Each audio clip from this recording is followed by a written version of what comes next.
नमस्ते दोस्तों। तो स्वागत है आप सबका हमारे नेक्स्ट वीडियो में, दैट इज वीडियो नंबर 9। ये 9th वीडियो बेसिकली हमारा retirement and death of a partner के बेस्ड है। पार्ट टू इसलिए क्योंकि जो हमारा 4th वीडियो है वो भी इसी चैप्टर पे था। बस फर्क इतना था कि लास्ट ईयर मैंने इस चैप्टर के बारे में कंप्लीट एक जो बेसिक अंडरस्टैंडिंग होना चाहिए था चैप्टर के बारे में वो डिस्कस तो किया था, लेकिन अनफॉर्चुनेट था कि लास्ट ईयर टाइम का थोड़ा इशू था, एग्जाम बहुत करीब था, टाइम कम था हमारे पास। तो मैंने सिर्फ उस चैप्टर के बारे में टोटल जो एक होता है बेसिक्स वो क्लियर हो पाया था।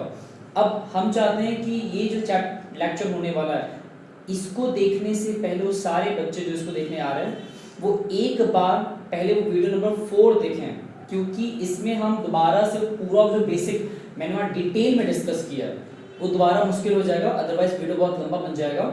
तो ये एक तरह से अगर हम लिख दें आप सबके ये वीडियो नंबर 4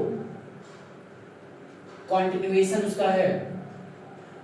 प्लेलिस्ट में जाके अकाउंट सेगमेंट का जो वीडियोस का सेगमेंट है उसमें जो 4th वीडियो है वो इस पे ही है, जिसमें कि मैंने कंप्लीट जो कॉन्सेप्ट है retirement on death of a partner होता क्या है, किसी पार्टनर का रिटायर्ड हो जाना, दैट मीन्स ये हमने आम तौर पे सुनते भी ना किसी न किसी फील्ड में कि वो पर्सन रिटायर हो रहा है, जैसे अपने स्वेच्छा से अपने विलिंगनेस से उसने उस पर्टिकुलर प्लेस को छोड़ दिया। तो पार्टनरशिप फर्म में भी ऐसा होता है कि बहुत बार एक पार्टनर को लगता है कि भाई मेरा हो गया, I am done with this particular partnership firm, तो वो उस मोमेंट पे उस फर्म को अलविदा कर देता है, छोड़ देता है और बाकी पार्टनर्स को कंसेंट में लेकर छोड़ता है कि वो बुरा भी ना माने, मतलब उसके जाने के बाद वो फर्म चलता रहे या फिर उनकी इच्छा वो कंटिन्यू करे या फिर as per their own willingness. But यहाँ पे एक पार्टनर अपने पर्टिकुलर डिजायर, उसका खुद का मन था कि उसको छोड़ना है, कुछ और करना है। डेथ में थोड़ा अपोजिट केस है, वहां पे उसका विलिंगनेस नहीं रहा होगा, बट अनफॉर्चुनेट कि उसका डेथ हो गया इसलिए वो अपने आप पार्टनरशिप फर्म से रिमूव हो गया। तो दोनों ही केस का कॉन्सेप्ट तो एक ही है कि अल्टीमेटली पार्टनर छोड़ के जा रहा है पार्टनरशिप फॉर्म को, लेकिन रीजन अलग है। यहाँ पे वो अपने विलिंगनेस जा रहा है, यहाँ पे बिकॉज ऑफ डेथ उसको पार्टनरशिप फॉर्म को छोड़ना पड़ गया एक तरीके से। ठीक, अब सवाल आता है कि ऐसे सिचुएशन में हम एंट्रीज कैसे बनाते हैं या उसमें ट्रीटमेंट क्या होता है। तो यहाँ पे पहले छोटा सा ब्रीफ, फिर क्वेश्चन पे आते हैं। डायरेक्ट क्वेश्चन पे क्यों? क्योंकि ऑलरेडी मैंने पूरे जो बेसिक्स हैं इस चैप्टर के वो डिस्कस किए हैं वीडियो नंबर 4 में, तो उसको देखने के बाद जब इस पे आएंगे तो ज़्यादा कंफर्टेबल रहेगा आपको क्वेश्चन लगाते वक्त जो बताएंगे वो समझने में। तो होता क्या है ना, आमतौर पे जब भी एक पार्टनर रिटायर करता है, उसका रिटायरमेंट होता है ऑफ अ पार्टनर, तो ऐसे केस में जो पार्टनरशिप फॉर्म है वो एक तरह से रिकॉन्स्टिट्यूट हो जाता है, मतलब डिसॉल्व नहीं होगा, partnership form completely wind up नहीं होगा, वो रिकंस्टिट्यूट मतलब कि दोबारा से सब कुछ बनाया जाएगा। क्या बनाया जाएगा? Mainly partnership deed. और उस दौरान हम लोग क्या करते हैं कि जो पार्टनर रिटायर हुआ हम कोशिश करते हैं कि उसे वो सारी चीजें देकर अलविदा करे जिसका वो हकदार है। तो होता क्या है ना, इस रिकंस्टिट्यूशन के दौरान जब पार्टनर रिटायर कर रहा है तो फर्म वापस से अपने एसेट्स को, लायबिलिटीज को रीवैल्यूएट करता है और देखता है कि जिस टाइम वो पार्टनर फर्म को छोड़कर जा रहा है, रिटायर कर रहा है, उस मोमेंट पे एसेट्स एंड लायबिलिटीज में क्या चेंज था अकाउंटिंग ईयर के स्टार्टिंग में और उसके रिटायर होने के डेट तक के जो गैप है, इसमें फायदा हुआ कि नुकसान हुआ उसके रहते हुए। इफ नुकसान हुआ है तो उससे पैसा मांगा जाएगा उसके जाने के टाइम पे, और फायदा हुआ है तो उसको भी दिया जाएगा ताकि उसको लॉस ना होने पाए। तो एक तो हम एसेट्स और लायबिलिटीज का रीवैल्यूएशन करते हैं, कैसे करते हैं ये भी जान लेते हैं, फिर आगे बात करते हैं। तो अगर हमको रीवैल्यूएट करना है तो हमको इसके लिए अलग से रीवैल्यूएशन का लेजर बनाना होता है जो कि बहुत सिंपल है। अगर नियम याद है तो कभी कोई गलती नहीं होता। जैसे ये हमारा एक तरह से नॉमिनल अकाउंट होता है, जिसका मतलब क्या होता है कि इसमें हम बेसिकली जो भी हमारे एक्सपेंसेस हैं उसको कहाँ रखेंगे, क्रेडिट साइड में, सॉरी डेबिट साइड में, और जो भी हमारे इनकम होंगे, यहाँ पे एक्सपेंस का मतलब होता है कि कुछ भी ऐसा event of change in assets and liabilities कि वो हमारे लिए फायदेमंद नहीं रहा, लाइक फर्नीचर का वैल्यू डिक्रीज कर जाना, ये हमारे लिए फायदेमंद तो है नहीं, तो इसको हम एक्सपेंस कैटेगरी तौर पे मान लिया, डेबिट लिखेंगे। तो जब भी कोई एसेट्स का वैल्यू डिक्रीज होगा या किसी लायबिलिटीज का वैल्यू इंक्रीज होगा, तो जो उसका चेंज फिगर है, ये ध्यान देना है, चेंज अमाउंट, जो भी उस रिस्पेक्टिव एसेट्स में चेंजेस हुआ, वो चेंजेस अगर डिक्रीजिंग दिख रहा है तो यहाँ पोस्ट करना है, इंक्रीजिंग दिख रहा है तो यहाँ पोस्ट करना है। ये हम इससे रिकॉल करा रहे हैं ताकि जब क्वेश्चन लगवाएं तो इस बात को बहुत ध्यान से देना है कि भूलना नहीं है, क्योंकि ये बनना तय है। अगर एक पार्टनर रिटायर कर रहा है तो रीवैल्यूएशन अकाउंट बनता है, बहुत बार एंट्री कहते हैं बनाने के लिए, तो एंट्री पे आएंगे, मेन हमारे लिए लेजर है पहले, तो लेजर पे फोकस करते हैं। दूसरा चीज, अगर वही एसेट्स उसका वैल्यू इंक्रीज कर जाए या लायबिलिटीज उसका वैल्यू डिक्रीज कर जाए, तो जितने वैल्यू से डिक्रीज या इंक्रीज होगा वो सारे अमाउंट वहां दिखाएंगे, एंड लास्ट में उसका बैलेंस निकालना होता है। बैलेंस में क्या होता है ना, इफ बैलेंस इधर आता है बैलेंस, तो इसको हम प्रॉफिट मानते हैं, और अगर वो बैलेंस इधर आया तो इसको हम बेसिकली अपना लॉस मानते हैं। कोई एक बैलेंस आएगा, दोनों नहीं आएगा, और जो भी बैलेंस आएगा उसको हम एक्चुअली ओल्ड रेशियो में डिस्ट्रीब्यूट कर देंगे उनके कैपिटल अकाउंट में, ठीक है। तो ये तो हो गया पे सेगमेंट कि अगर पार्टनर रिटायर कर रहा है तो ये बनाना होगा। बहुत बार क्वेश्चन में लिखा होता है, बहुत बार नहीं लिखा होता है, तो भी बनाना होता है। जब तक एंट्रीज ना करे तो बेहतर है लेजर बनाना। नियम ध्यान देना है, फायदा होगा एसेट्स या लायबिलिटीज के चेंज करने में तो यहाँ रिकॉर्ड होगा, नुकसान होगा तो यहाँ रिकॉर्ड करना है, अगर फायदा हुआ तो रिकॉर्ड वहां पे करना है। ओके, सेकंड, जब भी एक पार्टनर रिटायर करेगा तो ये ध्यान देने की बात है, उसके जाते ही जो उसका शेयर्स है, शेयर मतलब उसका जो वैल्यू था उस बिजनेस के अंदर, उस वैल्यू को कौन ले लेगा, जो रिमेनिंग पार्टनर्स वहां पे रह गए। तो ऐसे केस में क्या होता है, जो भी रिमेनिंग पार्टनर्स हैं,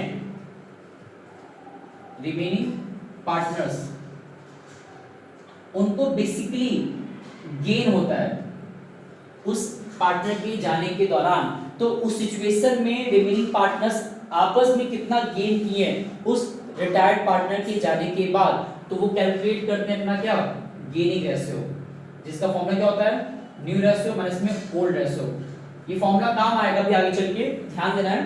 और हो सकता है ये वीडियो थोड़ा लंबा जाए बिकॉज यहाँ पे हम बेसिकली रिटायरमेंट एंड डेथ दोनों की बात एक साथ करेंगे, तो बहुत ध्यान से देखना है और एक एक चीज को, बात को बहुत ध्यान से सुनना है। हम जो सवाल पे पिकअप करेंगे वो सवाल सिर्फ एक सवाल नहीं रहेगा, उस क्वेश्चन के थ्रू हम बेसिकली बहुत कुछ बता देंगे जो कि बोर्ड एग्जाम में श्योरली हमारे लिए काम आने वाला है। सेकंड पार्ट हो गया।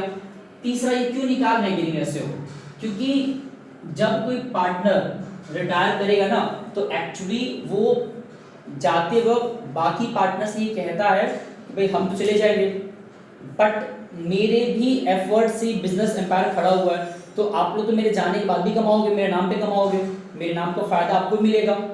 तो ऐसे केस में वो जो गुडविल बनाकर जा रहा है वो रिटायर्ड पार्टनर, वो फर्म के गुडविल के टोटल वैल्यू में जितना उसका हिस्सा है वो अपना हिस्सा मांगता है। सिंपल मतलब ये क्या है, समझ लीजिए कि मान लेते हैं फॉर एग्जाम्पल 3 पार्टनर्स थे और उन तीनों पार्टनर्स के फर्म का जो पूरा एक एम्पायर खड़ा हुआ है, मान लेते हैं कि वो पूरा एम्पायर है, उसमें 10 लाख का एसेट्स है, 3 लाख का लायबिलिटीज है, तो उसको माइनस कर दें कितना आएगा, 7 लाख का कैपिटल। ओके, तो एक तरह से अगर कल को पूरा फर्म सोल्ड आउट हो जाए और बेचने पे अबव द मार्जिन मतलब फर्म को एक्स्ट्रा इनकम होता है 2 लाख रुपीस का, मतलब जितने का फर्म का वैल्यूएशन था उससे 2 लाख अधिक मिलता है, तो वो जो 2 लाख एक्स्ट्रा मिल रहा है that is the firms goodwill. और उस 2 लाख एक्स्ट्रा रुपीस पे वो रिटायर्ड पार्टनर भी क्लेम रखता है कि भाई अभी तो फर्म डिसॉल्व हो नहीं रहा है, बट स्टिल जिस दिन डिसॉल्व होगा तो उस टाइम तो आपको फायदे में रहेंगे, बिकॉज उस टाइम हम तो रहेंगे नहीं, जो पार्टनर रिटायर कर रहा है। तो ये क्या करता है ना कि पहले से ही मांग लेता है, मतलब ये गुडविल जो होगा उस फर्म का उस टाइम पे उसका वैल्यूएशन होगा, फर्म के गुडविल का जो वैल्यूएशन होता है उस मोमेंट पे जिस समय वो रिटायर करता है, ये पार्टनर जो भी पार्टनर रहेगा वो उसका हिस्सा मांगता है, क्लेम करता है, और वो जो रिमेनिंग पार्टनर्स हैं उनको देना होता है बाय रिमेनिंग पार्टनर्स। और ये लोग देते किस रेशियो में, they will provide the goodwill value of goodwill to the retired partner in, they will provide in gaining ratio, जो भी रेशियो में वो लोग गेन करेंगे उस रेशियो में बेसिकली उस रिटायर्ड पार्टनर को दिया जाएगा गुडविल का अमाउंट। और कौन देंगे, रिमेनिंग पार्टनर्स। ये सब कैसे कैलकुलेट करना है, कैसे अमाउंट, कैसे गुडविल निकालते हैं, सब कुछ A to Z मैंने बताया हुआ है इस वीडियो नंबर 4 में। यहाँ हम शॉर्ट में डिस्क्रिप्शन इसलिए दे रहे हैं ताकि जब न्यूमेरिकल लगा है तो वहाँ देख सकते हैं आप लोग, यही सब कुछ घूम फिर कर आएगा, कुछ अलग नहीं आएगा। और बोर्ड एग्जाम में 6 मार्क्स सवाल आता है, ठीक, ऐसा नहीं कि सवाल बहुत आउट ऑफ बॉक्स आता है कि तो कर ही नहीं सकते हैं, इतना होता है कि अटेम्प्ट भी कर सकते हैं, मोर देन हाफ सही भी कर सकते हैं। तो मेरे लिए बड़ा मुश्किल है कि एक 15-20 दिन के चैप्टर को हम कवर कर दें 1-2 वीडियो के अंदर, बट स्टिल इतनी बातें तो बता देंगे कि बोर्ड एग्जाम में बहुत कुछ लिख कर आ पाएंगे, एंड हो सकता है सही भी करके आ जाए अगर ध्यान से पूरी बातों को एंडिंग तक सुना जाएगा तो। ये तो हो गया। इसके बाद फोर्थ, बहुत बार क्या होता है ना कि फर्म में जब तक पार्टनर साथ में रह रहे होते हैं तो बहुत सारे रिजर्व एंड सरप्लसेस एक्यूमुलेट करते हैं, मतलब इकट्ठा कर लेते हैं। अब वो जो रिजर्व सरप्लस एक्यूमुलेट करते हैं तो पहले कितने प्रकार के कहाँ हो सकते हैं, इट माइट बी, अगर बैलेंस शीट की बात करें तो रिजर्व सरप्लस के तौर पे जो टोटल पॉसिबिलिटीज हैं हमारे पास वो कितने हैं, यहाँ बात करें लायबिलिटीज का तो इसमें मेनली क्या आता है, जनरल रिजर्व, प्रॉफिट लॉस, कौन सा, क्रेडिट बैलेंस, जो कि प्रॉफिट को ही इंडिकेट करता है, और अगर सिर्फ पीएल लिखा है तो भी यहाँ कहीं पार्ट होता है। Then after workman compensation reserve, investment fluctuation reserve, इसके अलावा और भी रिजर्व है, कंटिजेंसी रिजर्व भी है, बट वो उतना हमारे लिए काम नहीं, मेनली 4-5 नाम आता है हमारे एग्जाम में क्वेश्चन के अंदर। कुछ हमारे एसेट्स में भी आते हैं जैसे कि गुडविल। अब गुडविल यहाँ पे जो लिखा होता है वो अपीयर्ड कहलाता है, क्या कहलाता है, तो जो अपीयर्ड दिया होता है वो बेसिकली पार्टनर्स के बीच में बटेगा, टोटल पार्टनर्स के बीच में, और जो वैल्यूएशन होता है वो तो उस वक्त करते हैं ताकि हम उस पर्टिकुलर फर्म के वैल्यू का हिस्सा, गुडविल वैल्यू का हिस्सा उस रिटायर्ड पार्टनर को दे पाए। तो दोनों में फर्क है, valuation of goodwill and appeared goodwill वो बैलेंस शीट में दिया होता है, ये हमको निकालना होता है अलग से। इसके अलावा यहाँ पीएल आता है बट कौन सा होता है, डेबिट। इसके अलावा deferred revenue, expenditure, advertisement, suspense account, तो इतने हमारे पॉसिबिलिटी है। जो भी दिया रहेगा, मैंने टोटल लिखा है, माइट भी से थोड़ा कम एग्जाम में देगा बट ठीक है, तो इतने में जो भी देगा वो भी हमको एक्चुअली डिस्ट्रीब्यूट करना होता है, distribute the reserve, surpluses and profit loss between all partners. क्योंकि जब पार्टनर जा रहा है ना तो वो लोग कोशिश करते हैं कि जो भी रिजर्व सरप्लस है उसको भी राइट ऑफ करते हैं, हालांकि कुछ स्पेसिफिक केसेस में वो आपस में डिसाइड कर भी सकते हैं कि नहीं इनको बांटना है, तो उस सिचुएशन में एडजस्टमेंट करते हैं। अब वो बताएंगे तो थोड़ा चीजें कॉम्प्लिकेट हो जाएगा, तो अभी फिलहाल एक लिमिटेड एस्पेक्ट तक रहते हैं, ठीक है। ये जितना मैंने बातें बताया ये एक्चुअली जब भी एक पार्टनरशिप फर्म के अंदर एक पर्सन या पार्टनर रिटायर करेगा तो वो कोशिश करता है इतनी चीजों का क्लेम मांगता है। अब क्लेम मांगते वक्त जो एंट्रीज बनता है, ये भी एक बात को ध्यान देना, एंट्री मतलब लेजर रिकॉर्ड होता है पहले किसका, जो पार्टनर छोड़ के जा रहा है। कैसे बनेगा, सिंपल है, पार्टनर्स कैपिटल अकाउंट में हम ऑल पार्टनर्स का नाम लिखेंगे, जितने हमारे पार्टनर्स हैं सबका नाम लिखेंगे, क्योंकि डेथ वाले में मेनली क्या होता है, जो पार्टनर जिसका डेथ हुआ मेनली सिर्फ उसका कहता है कि भाई prepare the account partners account of the death person, जिस पर्सन डेथ हो रहा है। बट अंडर रिटायरमेंट वो कोशिश करता है कि ऑल का पूछ देता है, तो ऐसे केस में कोई इशू नहीं है, जितने भी पार्टनर्स रहेंगे हम उन सबका बनाएंगे। अगर 3 पार्टनर्स हैं तो 3 बनाएंगे। बट मेन चीज क्या है ना, जब बनाएंगे तीनों का तो क्या क्या एंट्रीज मेनली हमें याद होना चाहिए। जितनी बातें बताएं ये सारी बातें क्वेश्चन लगाने से पहले हम लोग को याद रहना चाहिए, तब क्वेश्चन लगाते वक्त दिक्कतें नहीं आती हैं। जैसे सबसे पहला हम कोशिश करते हैं उन्हें क्या देने का, उनका बैलेंस अमाउंट।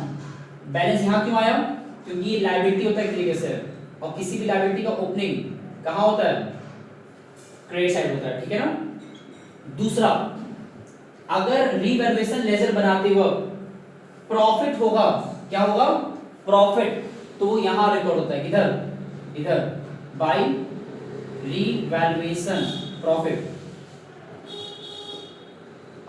ऑल 3 बिल्कुल हो जाएगा, क्यों, क्योंकि ये रिवैल्यूएशन का पैसा बेसिकली पार्टनर्स को दिया जा रहा है। और इस बात को याद रखने की बात है कि जब भी हम कोई चीज पार्टनर को देते हैं, मतलब पार्टनर्स कैपिटल में कोई चीज प्रोवाइड करते हैं, तो हमेशा हम क्रेडिट करते हैं। जब कुछ देना होता है तो क्रेडिट, और जब उसी पार्टनर से कुछ लेना होता है तो डेबिट करते हैं। क्रेडिट मतलब हमको देने की बात आ रही है। 2 तो हो गया। तीसरा, गुडविल का जो एंट्री है, वो एंट्री जब होगा तो वहां बता देंगे। मेनली यहाँ पे बनता है कॉन्ट्रा एंट्री। कैसे, जिस पर्सन को मिलेगा उसका अमाउंट यहाँ लिखाएगा, और जो लोग दे रहे हैं, मतलब जो भी पार्टनर्स गेन किए हैं बाय गेनिंग पार्टनर्स, जो भी पार्टनर गेन किए हैं तो उनका नाम नीचे लिखाएगा, और जो सैक्रिफाइस कर रहा है वो अमाउंट उसी के कॉलम में लिखा जाएगा। और जो पार्टनर जा रहा है, छोड़ो रिटायर्ड पार्टनर एक तरीके से, टू रिटायर्ड पार्टनर, तो जिस पर्सन ने दिया वो अमाउंट उसके कॉलम में लिखाएगा। मान लेते हैं, चलो एक काम करते हैं, अंडरस्टैंडिंग बेटर रहेगा। ABC, we have suppose 3 partners वहां पे थे। अगर फॉर अ टाइम बीइंग ये मान लेते हैं कि B रिटायर कर रहा है, कौन, B, तो जो पैसा है वो B को मिलेगा गुडविल का, और कौन देंगे, जो पार्टनर रिमेनिंग रह गए। यहाँ रिमेनिंग कौन रह गए, A और C। तो जो गेन हुआ है, गेनिंग मतलब जो पार्टनर रह गए वही गेन किए होंगे।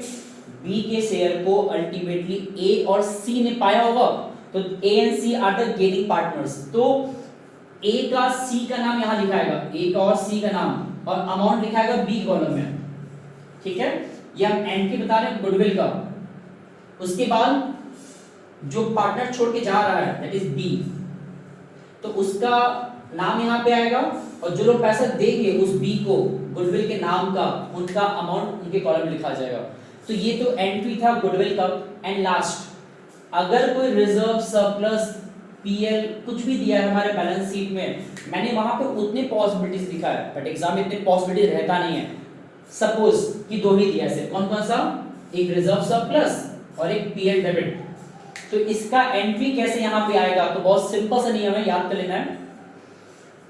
जो चीज इस साइड देगा, मतलब लेफ्ट साइड, वो हमारे पार्टनर्स कैपिटल के राइट साइड आएगा। तो अगर रिजर्व, जनरल रिजर्व यहाँ दिया हुआ है तो पार्टनर्स कैपिटल के उधर जाएगा, मतलब इधर आएगा, इस तरह, बाय जनरल रिजर्व, और ये ऑल पार्टनर्स में बटेगा इन ओल्ड रेशियो, ठीक है। इसी तरह अगर पीएल दिया होता क्रेडिट, या डब्ल्यूसीआर या आईएफआर जो भी दिया होता, वो सब इधर ही आता। इस पूरे सेगमेंट को हम पार्टनर्स कैपिटल के राइट साइड भेजते हैं, अपोजिट डायगोनली। सिमिलरली जो यहाँ दिया रहेगा, ये सब जो हमारे राइट साइड में है, इसको अगर मुझे लाना है पार्टनर्स कैपिटल में, तो वो कहां पे आएगा, डेबिट में, टू पीएल और जितना भी अमाउंट है उसको बांटेंगे ओल्ड रेशो में बिटवीन ऑल द पार्टनर्स। एक छोटा सा डिस्क्रिप्शन मैंने दिया है सर कि जब सवाल लगाते हैं तो क्वेश्चन इस तरह का आता है। अब हम जो सवाल पिकअप करने जा रहे हैं वो बेसिकली डायरेक्टली हार्ड सवाल होने वाला है, लेकिन इतना श्योर है अगर ध्यान से देखा जाएगा तो क्वेश्चन आसान लगेगा, बट उसमें हम बहुत सारे एस्पेक्ट बताने वाले हैं। तो एक बार इसको अब ध्यान से देखिए, जितना मैंने बताया फॉर्मेट, उसके बाद जो आगे की बातें हैं बताते हैं।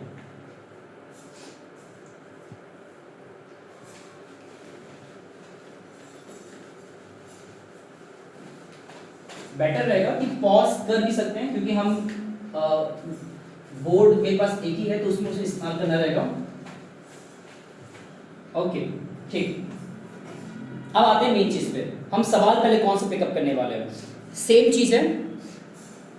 हमारे पास जो पेपर हमारा है 2025 सीबीएसई सैंपल पेपर। अब हो सकता है आपके माइंड में चल रहा हो भाई हम यही सवाल पिकअप कर रहे हैं सैंपल पेपर सीबीएसई 2025 का।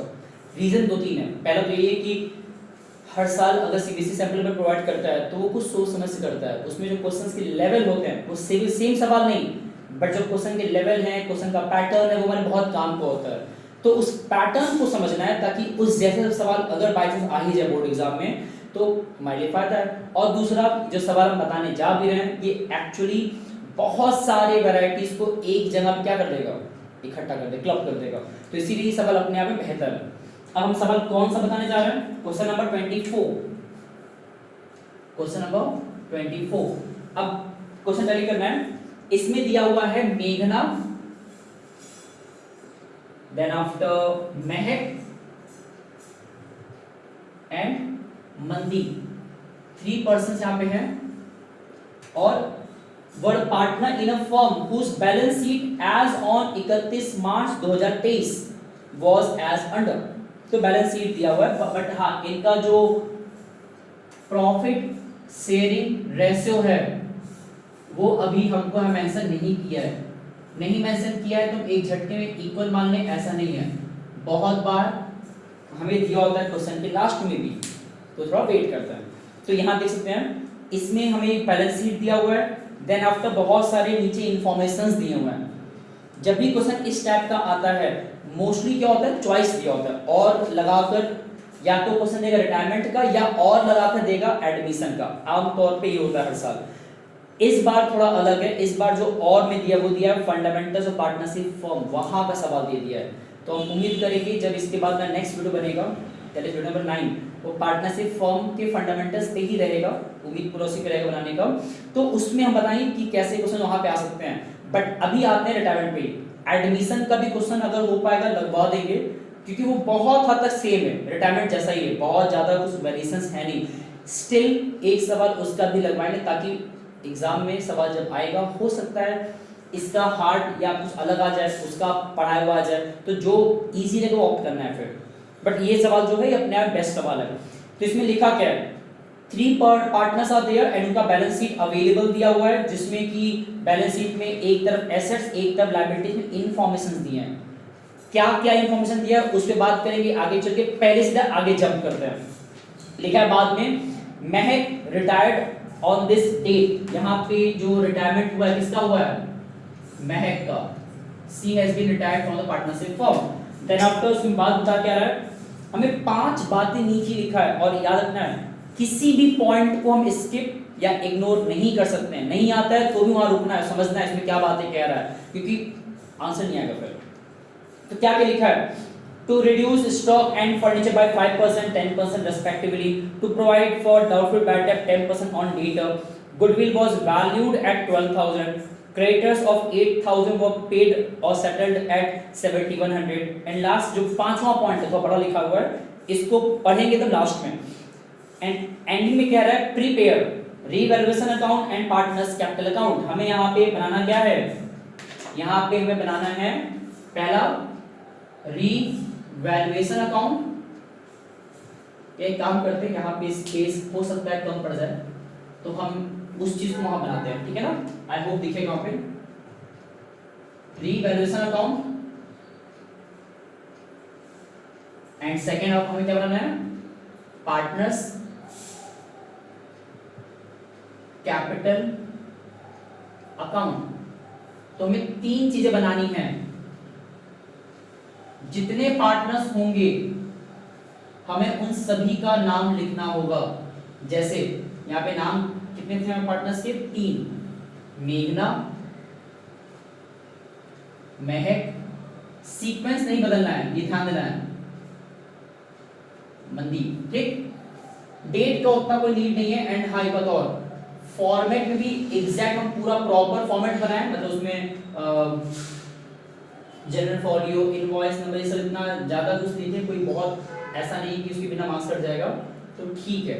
12th क्लास में इतना भी कंफर्टेबल होता है। ओके, लाइनिंग थोड़ा टेढ़ा हो गया तो भी ठीक है, इतना चलता है। मेघना, महक एंड मनदीप। ठीक, पर्टिकुलर।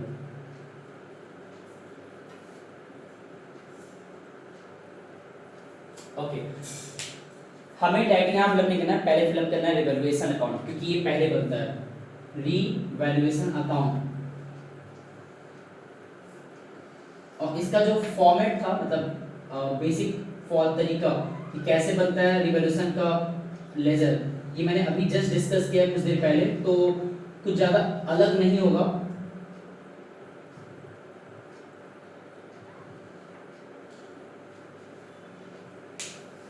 हो सकता है अगले आधे घंटे के बाद ये पूरा जो हमारा बोर्ड है, जो भी पूरा खाली दिख रहा है, तो भर जाएगा। इसलिए हम ध्यान से एक बात कह रहे थे पहले, अब यहाँ से सवाल को बहुत ध्यान से देखना है। क्वेश्चन है बहुत छोटा सा, लेकिन बहुत कुछ सीखने लायक है, और एक ही सवाल सफिशिएंट होता है बहुत कुछ बता देने के लिए, बजाय हम 20 सवाल लगाएं। एक सवाल ढंग से लगाया जाए तो ज़्यादा बेहतर है कंपेयर टू ज़्यादा सवाल लगाने के। तो इसको एक बार पहले देख लीजिए आप प्रॉपर वे में, फिर आगे बात बढ़ाते हैं। ठीक, अब यहाँ पे क्या है ना, हमें यहाँ पे दिया क्या क्या है, रीवैल्यूएशन में क्या जाएगा इंफॉर्मेशन, वो बेसिकली नीचे दिया होता है हमारे एडिशनल इंफॉर्मेशन में। तो हम चाहते हैं एक बार सारे बच्चे रफली इस क्वेश्चन को रीड कर लें फॉर 10 सेकेंड, फिर आगे बात नंबर आ रहा है।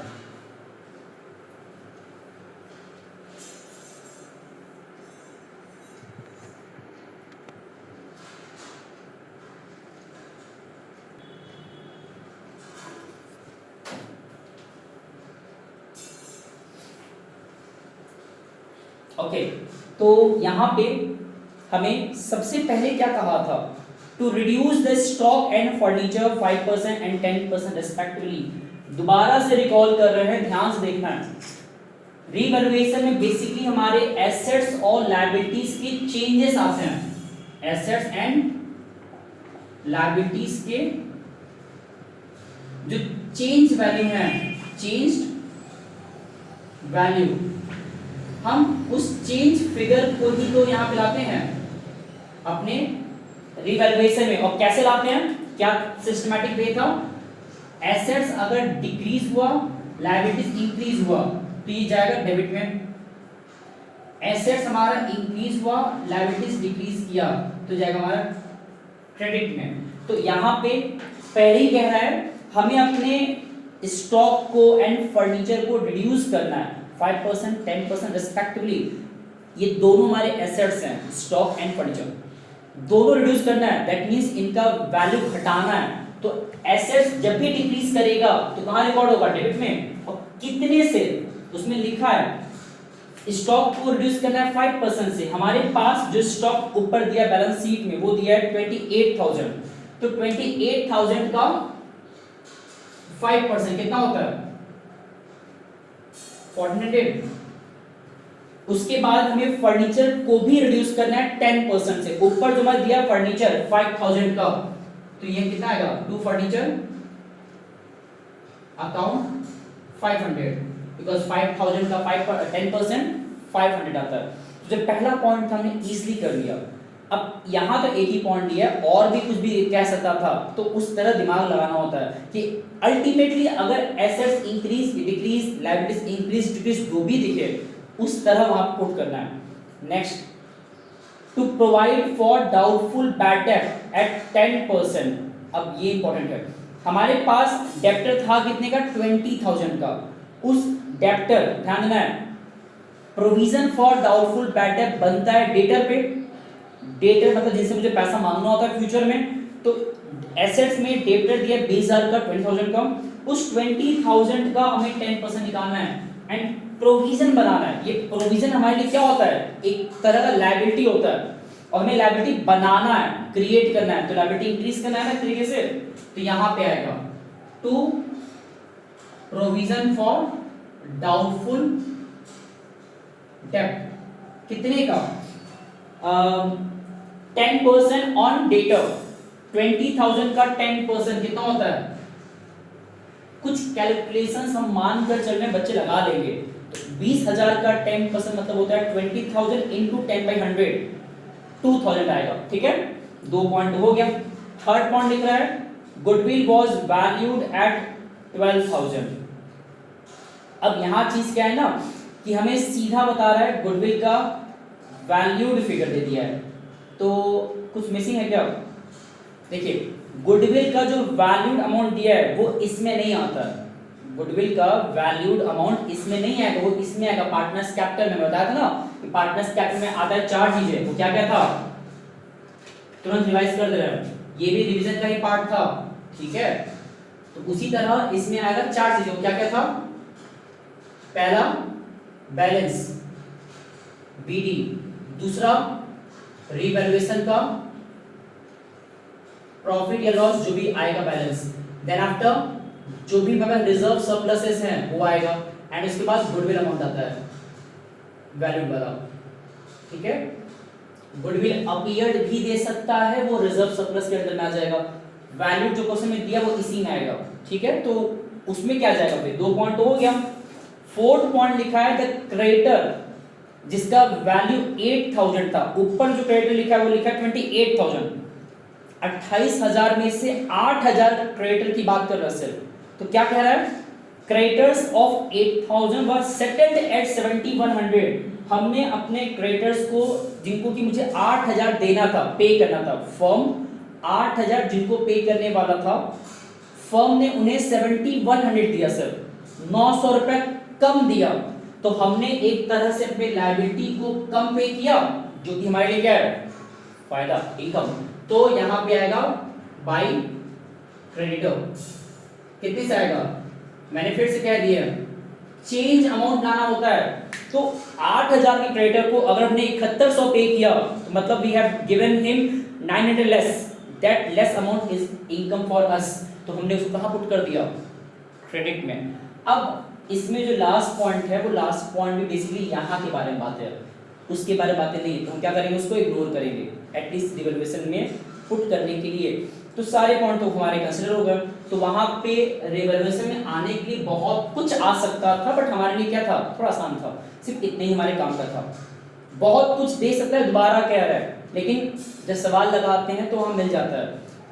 रिवैल्यूएशन में और क्या क्या दे सकता है और क्या क्या आया होगा, जो मेरा एक लेक्चर था change in profit sale ratio, वहां भी मैंने इसको बहुत अच्छे से डिस्कस किया है, एक बार वहां जाके देख लीजिए। फिर मैंने वीडियो 4 में डिस्कस अच्छे से किया रिवैल्यूएशन के बारे में, वहां देख लीजिए क्या क्या आ सकता है, एंड यहाँ भी थोड़ा सा आ गया, तो हमारे रिवीजन हो गया एक तरीके से, सेम चीज है, अलग नहीं है। जब उसका बैलेंस करेंगे तो 1400 500 19 प्लस 2 3900, तो यहाँ 3900 वहां 900, बैलेंस उधर जा रहा है, और बैलेंस जा कितने का रहा है, 3,000 का। ये 3,000 में जो कि लॉस को इंडिकेट करता है, अगर बैलेंस वहां गया तो लॉस को इंडिकेट करता है, तो बाई लॉस, और इस लॉस करना क्या है, पार्टनर्स में ही बांटना है, to transfer to partners capital account. यहां कितने पार्टनर्स हमारे हैं, 3 पार्टनर्स हैं, नाम क्या क्या है, मेघना, महक एंड मंदी, शॉर्ट में लिखे ध्यान है। और अब बड़ा इंपॉर्टेंट बात, हम लोग सवाल कब से पढ़ रहे हैं, कहीं हमारे बारे में जिक्र, क्वेश्चन जिक्र किया about the profit in ratio, even last point मैंने पढ़ लिया, क्वेश्चन के लास्ट वर्ड पढ़ लिया, कहीं नहीं लिखा था ना।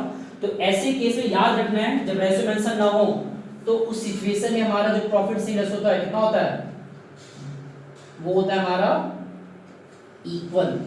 तो हमारे पास ओल्ड रेशियो कितना मिल गया 1 1 1, और वो जो हमारा प्रॉफिट आया है रिवैल्यूएशन का, वो प्रॉफिट रेशियो बटेगा इक्वली। तो जब इसको बांटेंगे इक्वली 1 1 1 में, तो 3000 into 1/3 1/3 1/3 जो कितना आता है 1000 1000 एंड 1000। ठीक, इसको क्लोज कर लेना है, और जब क्लोज करेंगे तो जो भी फिगर आएगा टोटल में कितना आएगा 1300। तो अगर ये सवाल 6 नंबर का है ना, तो अप्रोक्सीमेट 2 से 2.5 नंबर 2 and 2.5 के आसपास वो उतना कवर करता है। अब आते हैं हमारे मेन टॉपिक पे, that is how to make partners capital account. बस ये ध्यान देना है क्या चीज, इसमें रिटायर्ड कौन हो रहा है, महक, तो इसको भूलना नहीं है कि इस पर्सन का रिटायरमेंट हो रहा है, और कौन रिमेनिंग पार्टनर्स हैं, मेघना एंड मनदीप।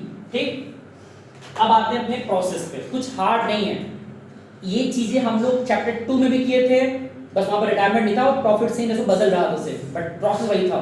तो 2 में एडमिशन जब बताएंगे तो वहां फिर वही चीज आएगा, तो फिर वही चीज आएगा।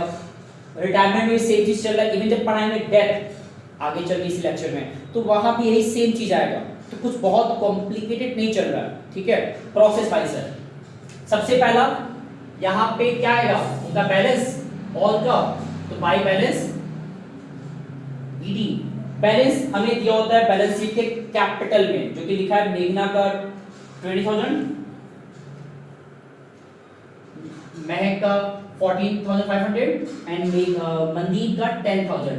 ठीक, एक हमारा हो गया। दूसरा, रिवैल्यूएशन का प्रॉफिट या लॉस जो भी हुआ है वो यहाँ पे आएगा। बस याद क्या करना है, अगर लॉस हुआ है मतलब जो कि क्रेडिट साइड में है, तो वो जाएगा अपोजिट साइड में। तो अगर लॉस था क्रेडिट साइड में मतलब राइट साइड में, तो वो इधर आएगा, डेबिट में आएगा, अपोजिट साइड में आएगा। और किस तरह आएगा, टू रिवैल्यूएशन, जो कि किसको इंडिकेट कर रहा है, लॉस को। ठीक है, और कितना अमाउंट था 1000 एंड 1000। तुमने दो चीज तो कर दिया। अब तीसरा, रिजर्व सरप्लस, ये कुछ चेक करना होता है कि क्या हमारे क्वेश्चन में रिजर्व सरप्लस है भी कि नहीं। और अभी मैंने डाल दिया है, बट बैक जाकर देख सकते हैं मैंने रिजर्व सरप्लस में कितने पॉसिबिलिटीज थे बैलेंस शीट के अंदर लिख के दिखाया था। बोलते रहे सिर्फ लायबिलिटी में क्या क्या था, जनरल रिजर्व था, प्रॉफिट लॉस क्रेडिट था, प्रॉफिट लॉस सिर्फ लिखा वो भी इसी में आता है क्रेडिट साइड में, लायबिलिटी साइड में वर्कमैन कंपेंसेशन रिजर्व था, इन्वेस्टमेंट फ्रैक्शन रिजर्व था, इधर था। एसेट्स में हमारे लिए क्या क्या था, गुडविल था, डिफर्ड रिवेन्यू एक्सपेंडिचर था, पीएल डेबिट था एंड एडवर्टाइजमेंट सस्पेंस अकाउंट था। इतने पॉसिबिलिटीज हैं। इतने में से हमारे इस क्वेश्चन में बैलेंस शीट में सिर्फ एक नाम दिया है, दैट इज जनरल रिजर्व। एक दिया तो अच्छी बात है, एक लेकर आएंगे। बस हिंट मैंने क्या दिया था, जो चीज जिस जगह पे है उसको अपोजिट जगह लेकर जाना है। तो बैलेंस शीट में कोई रिजर्व सरप्लस अगर लायबिलिटी साइड में है मतलब लेफ्ट साइड में है, तो उसको कहां ले आना है, अपना राइट साइड में, मतलब इधर आएगा। तो बाय जनरल रिजर्व। और ध्यान देने की बात क्या है, ये भी बढ़ेगा हमारा किसमें, ओल्ड रेशो में ही। तो अमाउंट यहां दिया है 7500, तो हमें 7500 7500 को बांटना है 111 में, 1/3 1/3 1/3 कितना आता है 2500 2500 एंड 2500। ओके, अब लास्ट गुडविल, ये ध्यान देना, ये मुझे दिया रहता है गुडविल के वैल्यूएशन की बात करेगा, बिकॉज एक पार्टनर तो छोड़ के जा रहा है फॉर्म को, तो ऐसा नहीं पॉसिबल है कि वो अपना गुडविल का हिस्सा ना मांगे या उसे ना दिया जाए, तो देना तो होगा, निकालना भी होगा। कैसे निकाले आप समझते हैं। यहाँ पे हमारे क्वेश्चन के अंदर कुछ कैलकुलेशन हम इधर करेंगे ताकि बीच में वो चलता रहे आंसर हमारा। तो यहाँ पे फॉर्म का जो गुडविल है, जो कि क्वेश्चन में दिया हुआ था वैल्यूड वाला, कितना दिया था 12,000। ठीक है, ये जो 12,000 है फर्म का गुडविल है, जो पार्टनर जा रही है, क्या वो पूरा 12,000 मांगेगी रिमेनिंग पार्टनर से, नहीं, वो तो पूरे फर्म का है ना। हमको ये चेक करना होता है कि इस पूरे फर्म के गुडविल में amount of share of goodwill कितना है ऑफ रिटायर्ड पार्टनर, जो पार्टनर छोड़ के जा रहा है उसका। तो जितना फर्म का गुडविल था और जितना उस रिटायर्ड पार्टनर का शेयर है, इसमें महक का जो शेयर है कितना है 1/3। कैसे निकला, बीच वाला महक का था तो 1 अपॉन में 111 ऐड करना है, 1/3 आएगा, जो कितना आता है ये 4000। तो ये 4000 जो है ये बेसिकली महक को मिलना है, और महक को कौन देगा, जो भी पार्टनर्स रिमेनिंग हैं वो देंगे। किसमें देंगे, इन द गेनिंग रेशियो। अब जो हमारा वीडियो 4 है वहां मैंने बेसिकली सिखाया है कि GR that is gaining ratio कैसे निकालते हैं। यहां पे रिकॉल कर देते हैं, जब भी कोई पार्टनर छोड़ के जाता है और उसके इस शेयर को रिमेनिंग पार्टनर्स किस तरह लेने वाले हैं आपस में, कैसे वो डिस्ट्रीब्यूट करेंगे, अगर मेंशन नहीं है तो बहुत सिंपल तरीका होता है, जो पार्टनर छोड़ के जाए सिंपली उसको रिमूव कर देना है, और जो बच जाएगा दैट इज 1/1, वही हमारा क्या रहेगा new ratio of the remaining partners. यहाँ पे रिमेनिंग कौन है, मेघना एंड मनदीप, तो वहां जो आएगा 1/1 वही हमारा क्या है गेनिंग रेशियो भी है और वही हमारा न्यू रेशियो भी है। ठीक है, ये हमारा जो रिमेनिंग आएगा ना ये हमारा जीआर भी है गेनिंग रेशियो, ये हमारा न्यू रेशियो भी है। ऐसा क्यों, क्योंकि हमारा ये इंफॉर्मेशन मिसिंग था। मतलब यहाँ पे रिटायर्ड पार्टनर के शेयर को रिमेनिंग पार्टनर्स किस तरह आपस में बांटने वाले हैं मेंशन नहीं होता है, तो हम क्या करते हैं, वो जो हमारा जीआर है वो बेसिकली इस तरह बांट देते हैं। अब सवाल क्या आता है कितना आएगा, तो 4000 को अगर डिस्ट्रीब्यूट करते हैं तो आएगा 2000। तो दोनों रिमेनिंग पार्टनर्स को 2-2000 रुपए देना पड़ेगा महक को गुडविल के नाम पे। अब एंट्री कैसे बनाएं, तो बहुत बार बच्चे एंट्री नहीं बना पाते हैं, तो पहले एंट्री देख लेते हैं। यहाँ पे हो क्या रहा है, ये गुडविल का अमाउंट जो 4000 रुपए है ये महक को मिलने वाला है ना, तो जब महक को मिलेगा तो इससे महक का अपना कैपिटल क्या होगा इंक्रीज करेगा। और मैंने नीचे मिटा दिया है, बताया था हमें ना कि जब भी कोई पार्टनर का कैपिटल बढ़ाना होता है तो क्रेडिट लिखते हैं, क्रेडिट। तो नीचे क्या आएगा, यह बता लीजिए एंट्री क्या बनेगा इसका, तो नीचे क्या आएगा, तो महक कैपिटल अकाउंट, और इसको पैसा दे कौन रहा है, जो पैसा देंगे इससे उनका अपना कैपिटल क्या हो जाएगा डिक्रीज। तो मनदीप और मेघना का कैपिटल घटने वाला है गुडविल पैसा देने की वजह से, तो उनका नाम ऊपर लिखाएगा। तो मेघना capital account, Mandeep capital account debited कितने से 2000, और ये पैसा किसको मिलेगा महक को। तो ये तो जनरेटिव हुआ ना, इसका हम पोस्टिंग कैसे करेंगे, तो बहुत सिंपल है, एंट्री से लेजर में पोस्ट करने का तरीका बहुत सिंपल है। पोस्टिंग जब करते हैं तो रिवर्स पोस्टिंग करते हैं, मतलब टू महक जो कि रखा हुआ है क्रेडिट साइड में वो आएगा डेबिट में टू महक, और ये मेघना मनदीप जो लिखा है डेबिट में वो यहां पे आएगा क्रेडिट में, मेघना एंड मनदीप। बस ये ध्यान देना है, ये एक्चुअली जो हम ये एंट्री बनाने जा रहे हैं ये गुडविल का है, ठीक है। अमाउंट कहां लिखाएगा, मेघना और मनदीप ये दोनों मिलकर 2-2000 रुपए महक को दे रहे हैं, तो महक के कॉलम में लिखाएगा। महक को पैसा मिल रहा है मेघना से और मनदीप से, तो इस तरह बनता है कॉन्ट्रा एंट्री। ये बहुत ध्यान देना है, इस पे बच्चे गलती कर देते हैं, ठीक है।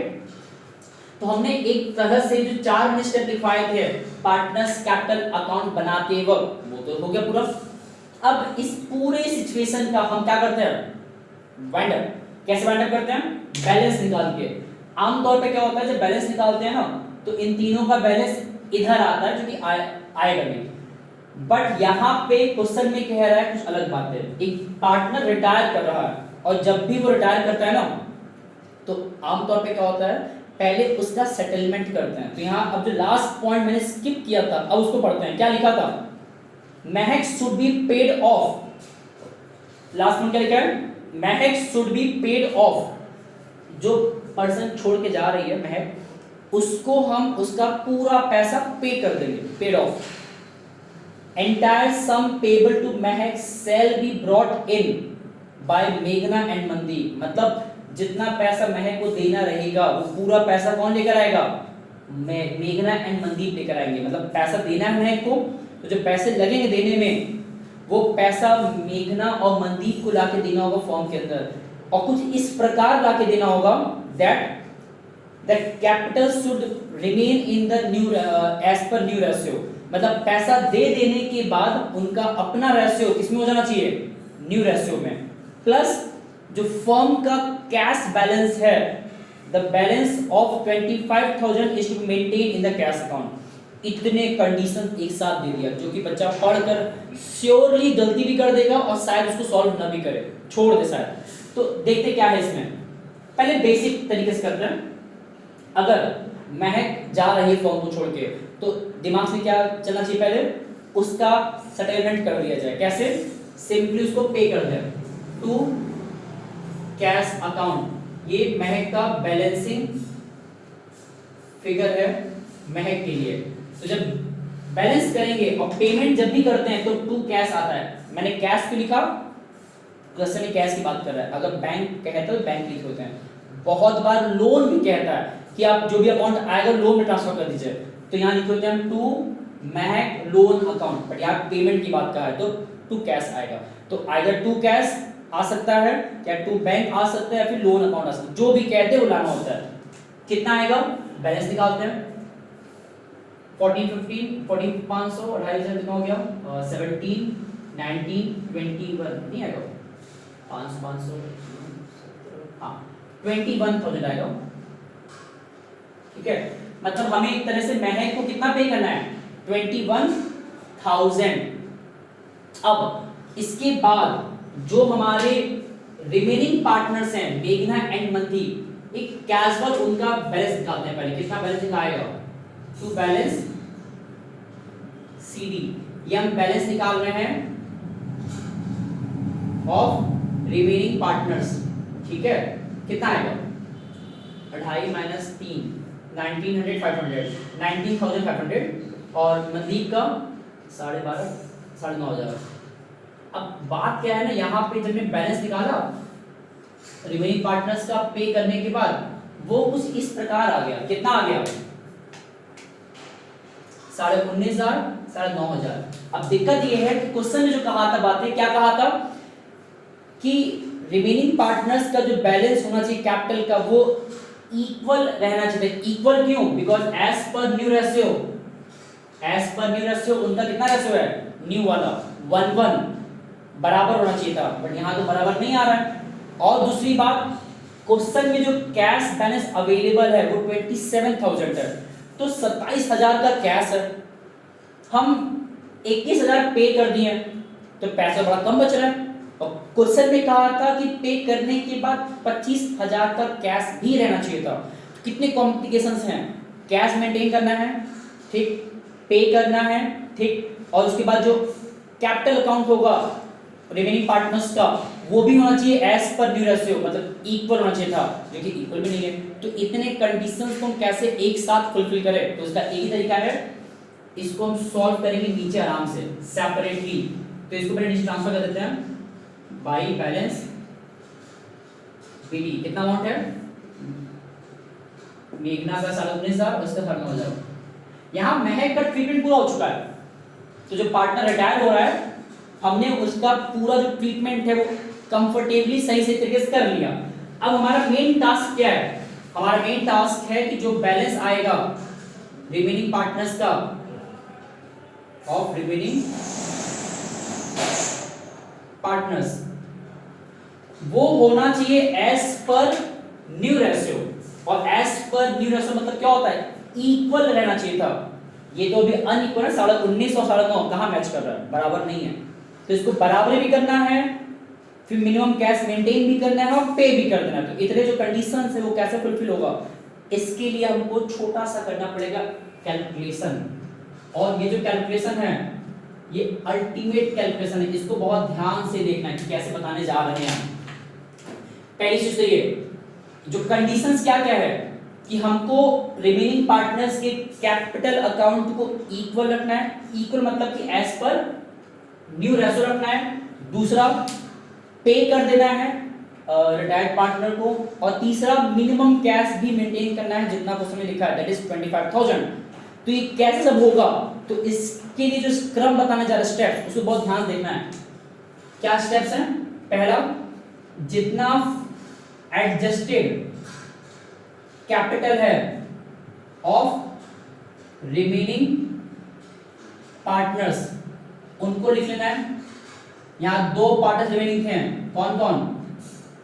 मेघना एंड मनदीप, और उनका जो कैपिटल था एडजस्टेड मतलब होता है सब कुछ करने के बाद वाला, कितना था? 19,500 एंड 9,500, ये उनका हो गया एडजस्टेड कैपिटल।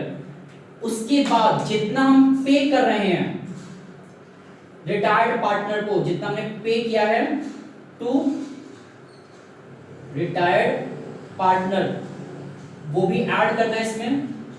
और कितना हमने पे किया रिटायर्ड पार्टनर को? 21,000। उसके बाद जितना हमारे पास पहले से अवेलेबल, नहीं सॉरी, जितना हमने क्वेश्चन में लिखा हुआ है to maintain minimum cash balance, जितना हमें कैश बैलेंस मेंटेन करना है हमको वो भी ऐड करना होता है। और कितना क्वेश्चन में कहा था? We have to maintain 25,000 cash. And हमारे इस सवाल में एक अलग से, अच्छा एक काम उसको बताएंगे लास्ट में। उसके बाद जितना हमारे पास ऑलरेडी अवेलेबल कैश बैलेंस है वो माइनस करना है। और ये कहां लिखा होता है? ये लिखा होता है बैलेंस शीट के अंदर लिखा होता है, वहां से पिकअप करना होता है, जो कि कितना था? 27,000, इतना है।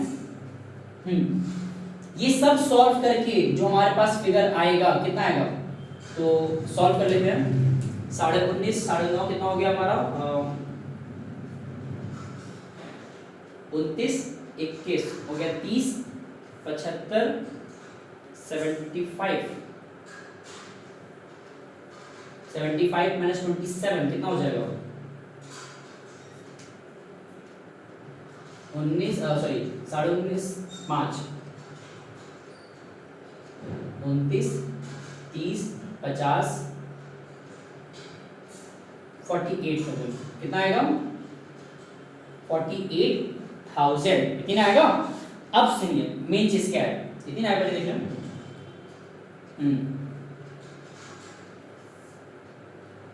एक मिनट देख लेते हैं।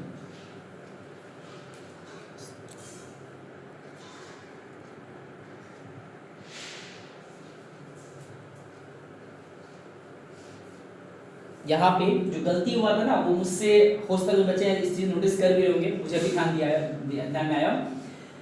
जो मैंने महक का बैलेंस निकाला हुआ है 21,000, वो मैंने ये 1,000 ध्यान में दिया, मैंने सिर्फ इसको ऐड कर यहाँ लिख दिया था, जबकि यहाँ 1,000 भी था। तो 14.5 2.5 16 17 4 21 21,000 माइनस 21,000 ये आएगा 20,000 आएगा।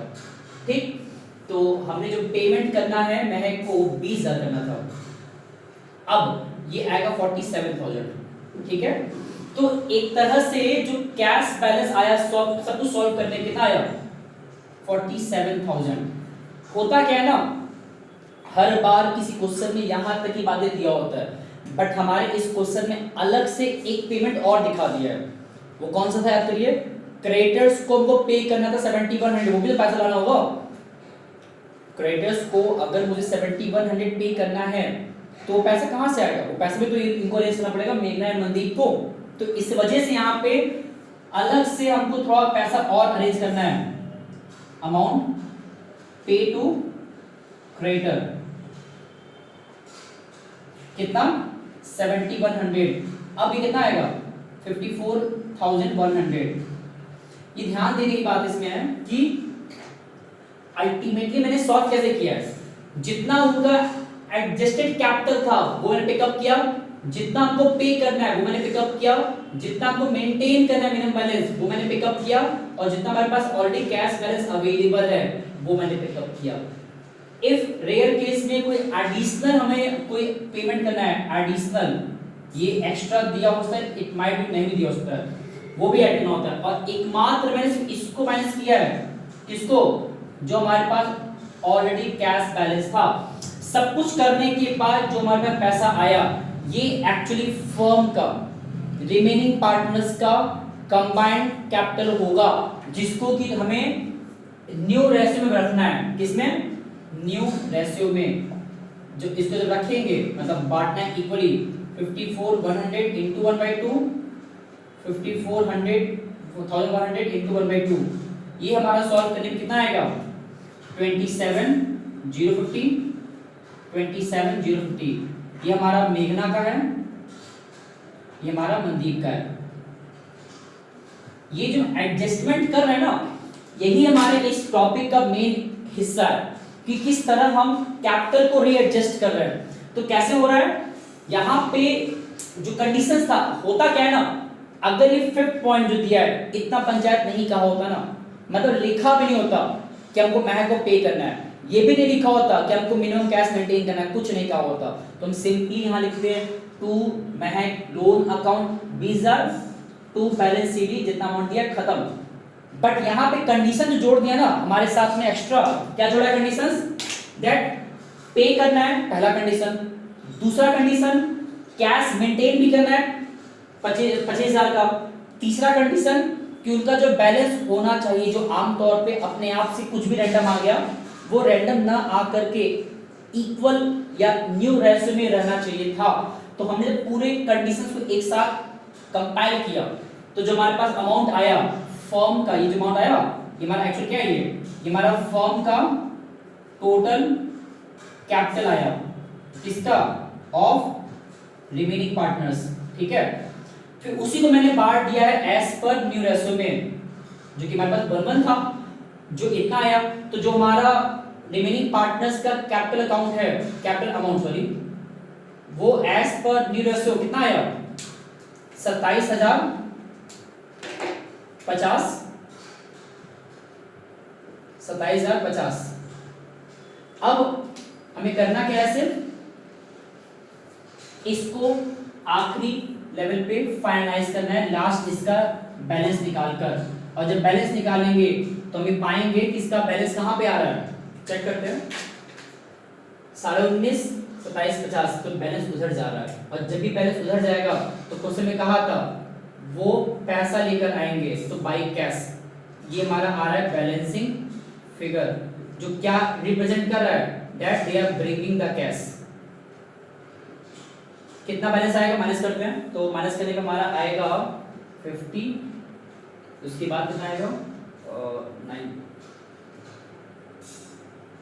5 7, यहाँ कितना आएगा 55 और 7, देख लीजिएगा इतना आना चाहिए।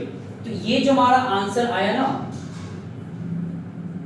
ये टोटल आंसर है। मतलब अगर चाहते हैं रिमेनिंग पार्टनर्स की सारे कंडीशन फुलफिल हो, तो उनको इतना कैश लाना होगा फर्म के अंदर, जिसका इम्पैक्ट ये होगा कि अगर इतना पैसा ले आते हैं वो लोग, तो जो सारे हमारे कंडीशन थे वो फुलफिल होंगे। अभी बच्चा कह सकता है कि आपने पूरा जो इतना लिख कर रखा है कैसे सही था, इसको प्रूफ कैसे करिए आप, तो कर सकते हैं, एग्जाम में आता तो नहीं चीजें, बट तब भी देख लेते हैं। हमारे पास कितना पैसा पहले से था, हमारे पास जो अवेलेबल पैसा था वो था 27,000, ठीक है, जिसमें से हमने इतना पैसा और ला दिए हैं, ठीक है। तो कितना पैसा हो गया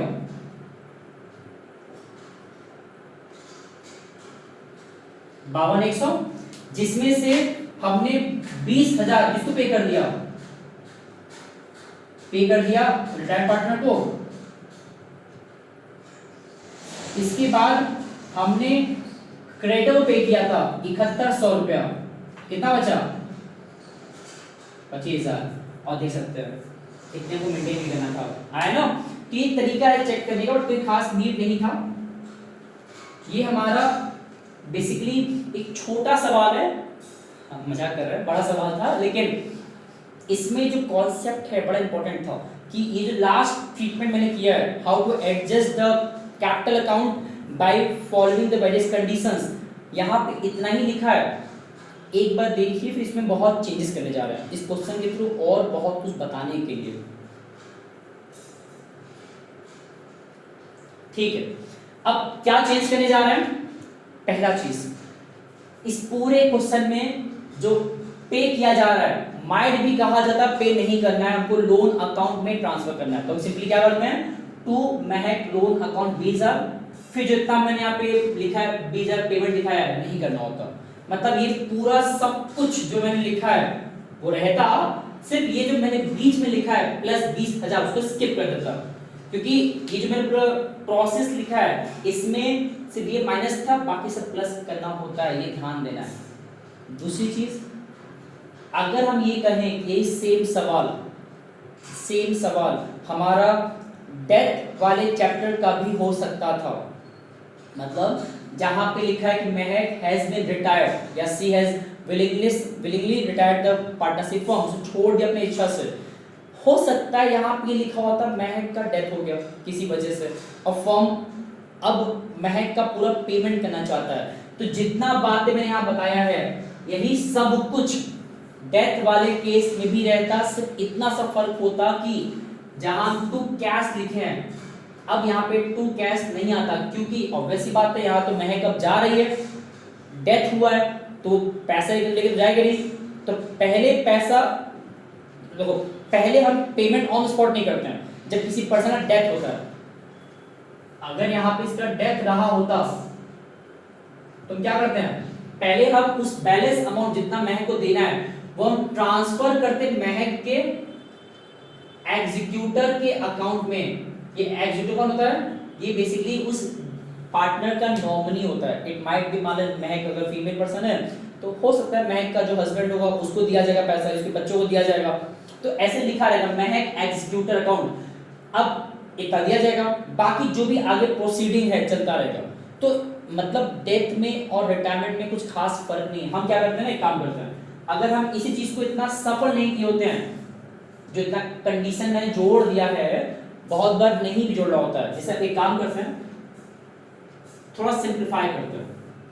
अगर ये सब कुछ नहीं कहा होता, हम इस क्वेश्चन में दो चेंजेस करने जा रहे हैं, और वो दो चेंजेस करने के बाद हमें एक कंडीशन मालूम चल जाएगा इस क्वेश्चन में और क्या हमारे लिए कर सकता था।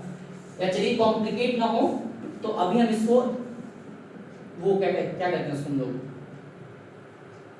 कि मतलब यहाँ पे इसका डेथ नहीं हुआ है, वो रिटायर्ड ही हुई है। तो हम एक चीज और बताने के बाद डेथ पे आते हैं, ज्यादा अच्छा रहेगा। वो इसलिए बताने जा रहे हैं क्योंकि हमारे पेपर जो था 2024 का बोर्ड एग्जाम का, उसमें जो क्वेश्चन नंबर कौन सा था,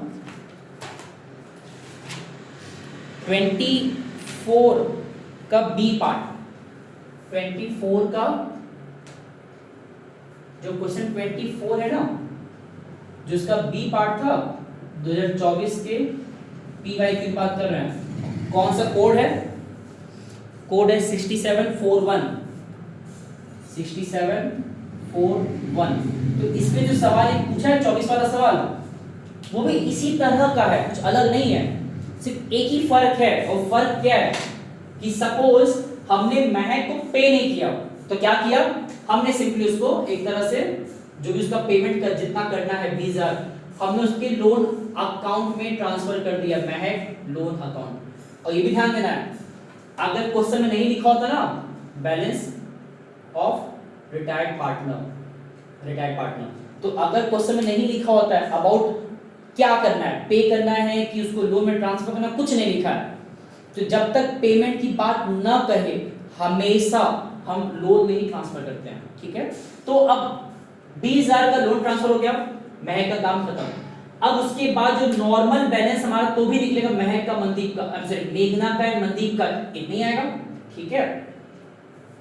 और ये जो मैंने बैलेंस लिखा है अपनी इच्छा से, कितना लिखा था 27,050, 27,050, ये तो आएगा नहीं बिकॉज वो पूरा मिटा दिया। क्यों मिटा रहे हैं? बिकॉज अब यहाँ पे वो कंडीशन नहीं पूरा कि भाई वो पेमेंट कर रहे हैं, इतना कैश मेंटेन करना है, ये वो कुछ नहीं। हम क्वेश्चन को एक नया क्वेश्चन बना रहे हैं जो कि हमारे इस पेपर में आया हुआ है, सेम बना रहे हैं सिर्फ। उसमें क्या था कि मैंने लोन ट्रांसफर कर दिए, ठीक। उसके बाद जो मेघना का मनदीप का बैलेंस है वो ट्रांसफर मैंने कर दिया। देन आफ्टर क्वेश्चन में ये कह देगा, अब क्या कह देगा, दैट आफ्टर रिटायरमेंट जो रिमेनिंग पार्टनर्स हैं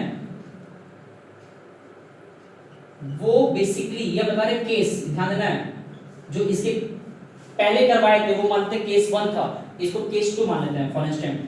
तो आफ्टर रिटायरमेंट जो रिमेनिंग पार्टनर्स हैं वो चाहते हैं कि उनका कंबाइंड कैपिटल जो होना चाहिए विल बी मस्ट बी कितना, रुपीस 30,000, कितना 30,000 इन न्यू रेशियो, ठीक है। मतलब वो लोग चाहते हैं कि भाई ये जो रैंडम अपने मन से कुछ भी कैपिटल आ गया 19,500 है 9,500 सॉल्व करने के बाद, वो चाहते हैं मेघना एंड मनदीप कि भाई महक जा चुकी है तो क्यों ना अपने कैपिटल को एक फिक्स अमाउंट दैट इज 30,000, मैंने 30 लिखा है, इट माइट बी 40, 50, 25 कुछ भी हो सकता है, हम 30 लेते हैं। तो 30,000 वो अपना फिक्स कर लेंगे महक के जाने के बाद, क्योंकि उसको जितना पे होना था महक को वो कहाँ जा चुका है लोन अकाउंट में, तो कोई फर्क नहीं पड़ता, बाद में पे कर दिया जाएगा लोन के तौर पे। लेकिन मेघना ने मनदीप ने ये चाहा कि अपने कैपिटल को जितना भी आया है रैंडम तरीके से 19,500 9,500 उसको वैसे ना रखकर क्यों ना हम उसको 30,000 पे फिक्स कर दें, वो भी किस रेशियो में, न्यू रेशियो में। तो मतलब वो चाहते हैं कि उनका जो कैपिटल बैलेंस है वो थोड़ा अलग रहे, और कितना रहे, एज पर न्यू रेशियो 30,000। तो 30,000 का न्यू रेशियो कितना आएगा, अगर बांटते हैं 1 में तो आएगा 15,000। तो देख सकते हैं जो इतना लंबा कैलकुलेशन करके हम पाए थे 54,100 इन्हें पाए थे, इस बार हमको एक अमाउंट बनाए दे देगा। ये भी क्वेश्चन करता है और 2024 में ऐसे क्वेश्चन आए, इसलिए क्या है क्वेश्चन जाके देखिए आप लोग। तो 15 यहां लिखा जाएगा, ठीक। अब बैलेंस कर लेते हैं, तो 19,500 15, तो इस बार बैलेंस बेसिकली कहां चला जाएगा, इस बार बड़ा यहां पे है तो बैलेंस इधर आएगा, तो ऐसे लिखा जाएगा to cash account balancing figure किसका, मेघना का 19,500 15, तो आएगा बैलेंस यहाँ पे 4,500 से। और मनदीप का यहाँ 15,000 है वहां 9,500 है, तो इसका बैलेंस इधर ही जाएगा, क्योंकि जिस साइड छोटा होता है बैलेंस उधर जाता है, तो कितना आएगा ये 5,500, ठीक है, देख सकते हो। तो बैलेंस दोनों तरफ गया। अब एक चीज और, मैंने तो कैश लिख दिया, बैलेंस करते वक्त ऐसा जरूरी नहीं कैश लिखना ही हो, कैश लिखा है तो कैश लिखेंगे, अगर नहीं लिखा है तो अपने मन से कैश नहीं लिख सकते हैं। तो वहां पे क्या आएगा, उनका करंट अकाउंट। ये किसका आया था, मनदीप का लिखना पड़ेगा, मनदीप करंट अकाउंट। ये किसका था, मेघना करंट अकाउंट। तो बहुत कॉम्प्लिकेशंस नहीं है। 2024 का जो पेपर में क्वेश्चन आया था 24 वाला, वो जितना मैंने ऊपर ही बताया कॉन्सेप्ट, रिवैल्यूएशन का, बैलेंस लाना, रिजर्व बांटना, गुडविल का ट्रीटमेंट, ये सब कुछ वही है, कुछ अलग नहीं। इवन एंट्रीज भी सेम है, सिर्फ जब एंडिंग का करते हैं कैपिटल का ट्रीटमेंट वहां थोड़ा सा ही चेंजेस आता है। हमें इस तरह अमाउंट दिया होता है, फिर से कह रहे हैं, तो यहां तक करने के बाद उसको ट्रांसफर कर लेना है। देन आफ्टर जो अमाउंट दिया है उसको न्यू से बांट के यहां लिख लेना है। लिखा होता है कि they have decided to readjust their adjusted capital in the new ratio and the amount they fix their combined total capital amount to be, जितना कह देगा तो उसमें बांटना है, जो आएगा उसको वहां लिखना है एंड देन आफ्टर क्रॉस करके बैलेंस कर लेना है। 19,500 15 छोटा यहां था तो बैलेंस यहां पे आ गया, 9,500 15 छोटा यहां पे था बैलेंस वहां चला जाएगा। एंड अब क्वेश्चन में लिखा रहेगा कि if two maintain that conditions, cash लाना पड़ेगा तो लाएंगे, ले जाना हो तो लेके जाएंगे। ये जो पार्ट है ये इंडिकेट करता है कि पैसा लेके आ रहे हैं। अगर वहां लिखाता है बाई कैश, यहां होता है कि वो कैश लेकर दे आर ब्रिंगिंग, यहाँ पे they are taking cash, cash लेके जा रहा है। बट अगर कैश की बात करें तो कैश लिखना है, इफ नॉट तो कैश न लिखकर हम क्या लेकर आएंगे, उनका करंट अकाउंट। ठीक है, ये हमारा टोटल एक बहुत बेसिक था, लेकिन फिर भी जितना मैंने वीडियो 4 में डिस्कस किया था पूरा last year topic, last year भी हम यही सारे कॉन्सेप्ट बताना चाहते थे जो कि नहीं हो पाया था। 2 से 3 बार इस पूरे टॉपिक को घूम फिर कर देखना है और रटना नहीं है, जिस तरह बता रहे हैं उसको समझना है। किस तरह मैंने गुडविल का एंट्री पोस्ट किया बहुत मैटर करता है, किस तरह मैंने रिजर्व सरप्लस को रीपोस्ट किया क्रॉस करके, यहाँ का वहां का यहाँ, एंड लास्ट कैसे मैंने रिवैल्यूएशन में एंट्रीज लाया एसेट्स और लायबिलिटीज के चेंजेस को। इसको ढंग से देखना है, ठीक है। और इसके बाद हम लोग अब बात करते हैं डेथ पे, ठीक है। देखिए इसको,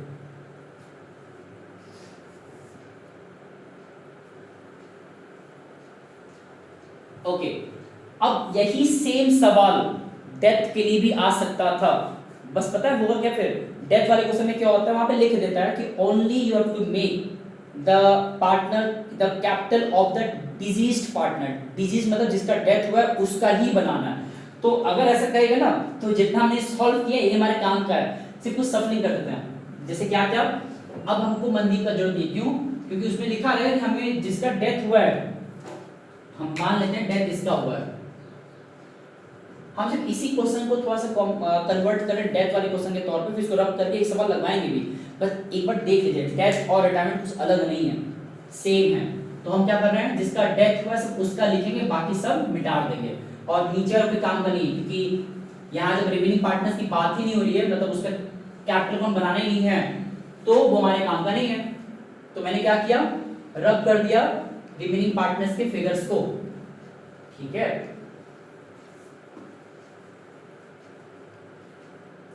अच्छा, रब करने के बाद ये देखिए जरा, और हाँ जब रब हो गया है तो अपने यहाँ पे ये है नहीं, कैसे नहीं है, गुडविल अमाउंट तो है यहाँ पे ना, गुडविल, तो ये इधर नहीं आएगा, बस हो गया। अब देख सकते हैं। और एक लास्ट चीज, जब डेथ होता है तो कभी भी लोन में नहीं जाता, अगर कह दिया तो बात अलग है, बट मोस्टली वो एग्जीक्यूटर में जाता है, या तो वो या तो कैश पे करने रहेगा, तो लिखा है टू कैश अकाउंट, जितना भी बैलेंस आया है 20,000 का, या तो कैश पे करने लिखेगा, या फिर दूसरा कह देगा उनके महक के एग्जीक्यूटर हैं, मतलब कि नॉमिनी जो भी होंगे उनके अकाउंट में ट्रांसफर कर देना है। तो इस तरह से भी क्वेश्चन में कह सकता है करने के लिए। बस ये हमारा क्वेश्चन बन गया डेथ का, जहां पे सेम तरीके से बनेगा रिवैल्यूएशन, देन आपको बनेगा पार्टनर का जो जिसका डेथ हुआ है सिर्फ उसका नाम लिखाएगा इस तरह से, महक पार्टनर, महक कैपिटल अकाउंट, इस तरह से। तो ये बहुत सिंपल स्ट्रक्चर है एक डेथ का क्वेश्चन कैसे लगता है, जिसमें मैंने क्या क्या ध्यान दिया, अगर ध्यान देना होगा वही सेम चीज है। उसको बैलेंस दिया गया, रिवैल्यूएशन ऑफ प्रॉफिट लॉस दिया गया, रिजर्व सरप्लस अगर था तो वो भी दिया गया, गुडविल भी दिया गया रिमेनिंग पार्टनर्स के थ्रू, एंड देन आफ्टर या तो पेमेंट कर दिया जाएगा उसमें लिखा रहेगा तो, या फिर उसको हम जो भी इसका बैलेंस अमाउंट आएगा, बैलेंसिंग अमाउंट, बैलेंसिंग फिगर, वो उसके एग्जीक्यूटर के अकाउंट में चला जाएगा। ये एक सवाल था जो मैंने बताना चाहा कि रिटायरमेंट और डेथ कितना हद तक सेम है। कमांड एक पे है, दूसरा भी क्लियर हो जाएगा। बट अब एक बच्चे माइंड में आ सकता है कि जब इतना ही सेम है तो इसको अलग क्यों रखा गया। इसमें एक अलग चीज है, एक सिंगल अलग है, वो क्या है बताते हैं, देखिए इसको।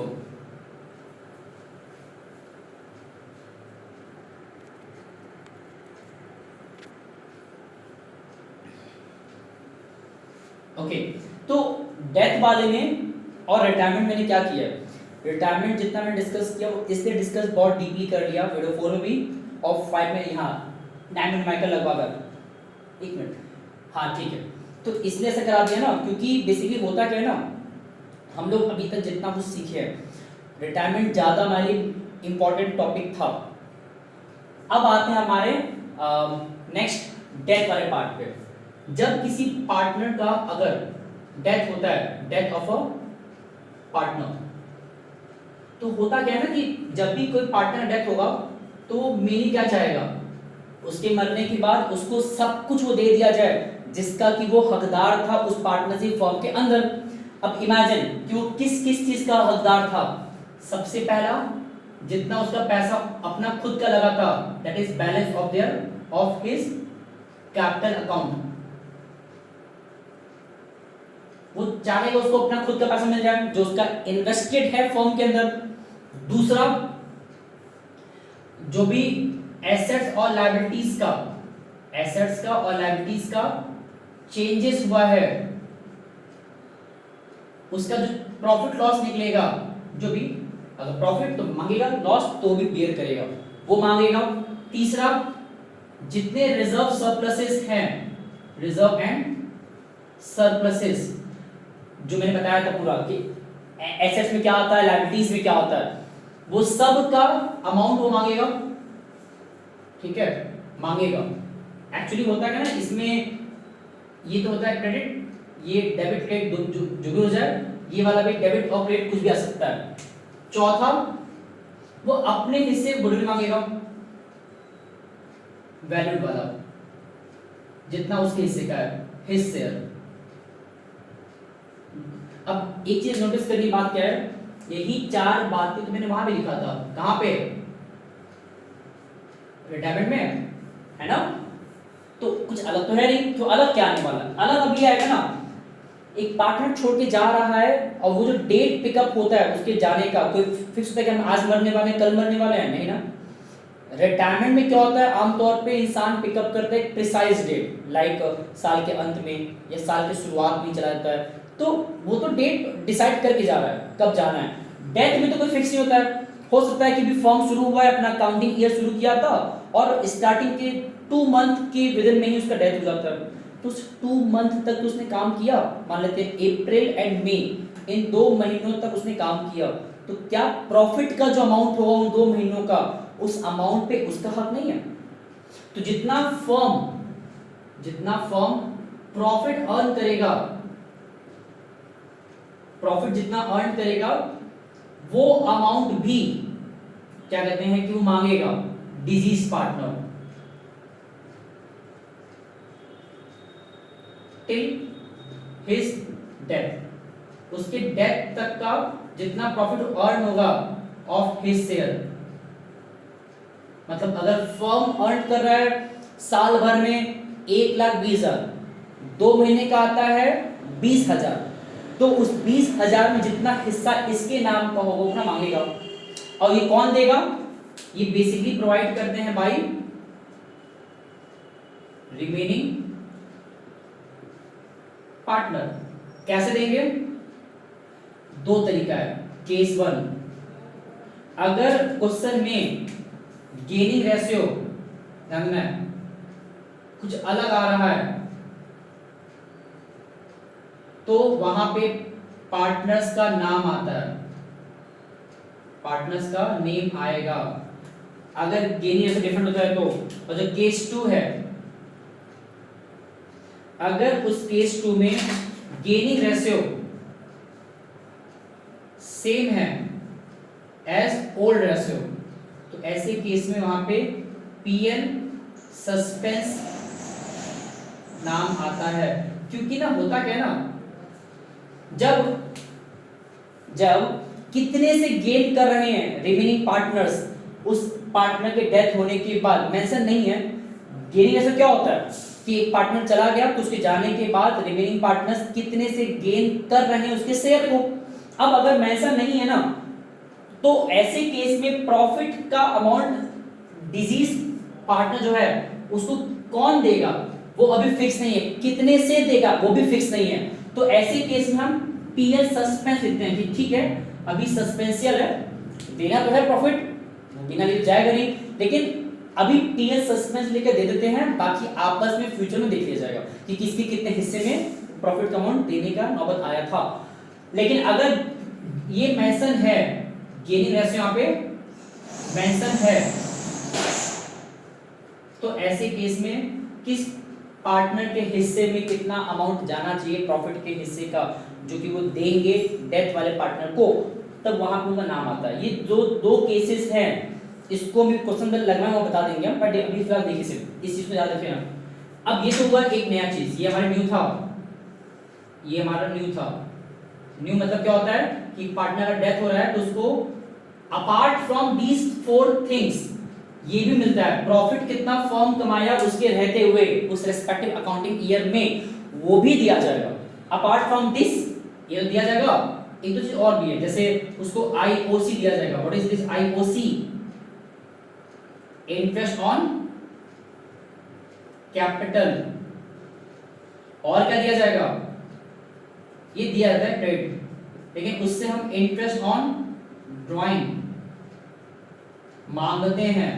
अगर उसने ड्राइंग किया रहा होगा तो मांगेंगे उस पे इंटरेस्ट। इसके अलावा क्या होता है? कमीशन, अगर उसको देने की बात कही गई थी तो दिया जाएगा। इसके अलावा सैलरी, अगर देने की बात कही गई थी तो वो भी दिया जाएगा। एक तरह से एक्स्ट्रा चीजें हैं, इतना एग्जाम में देता नहीं, कहता नहीं है, बट ऑब्वियसली जो हमारे काम का चीज है वो कौन कौन सा था? एक तो बैलेंस दिया जाएगा, रीवैल्यूएशन प्रॉफिट लॉस दिया जाएगा, रिजर्व सरप्लस दिया जाएगा, गुडविल का जो वैल्यूड अमाउंट है ये तो पक्का दिया जाएगा, प्रॉफिट दिया जाएगा। अपार्ट फ्रॉम दीस 5 इफ अगर ये सब मेंशन है क्वेश्चन में देना पड़ेगा, इफ नॉट तो कोई बात नहीं। हमें क्वेश्चन में एग्जाम में मोस्टली इसका आता है, या तो कह देगा prepare the diseased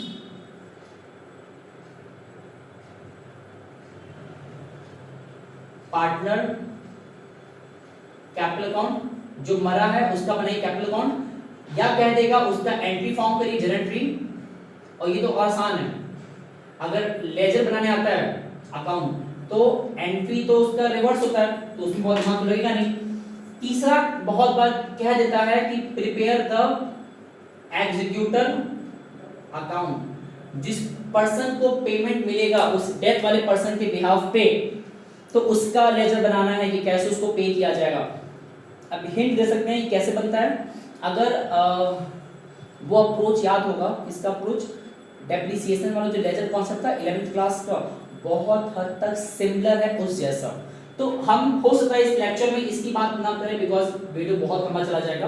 I think already वो 1.5 आवर जा चुका होगा, माइट बी।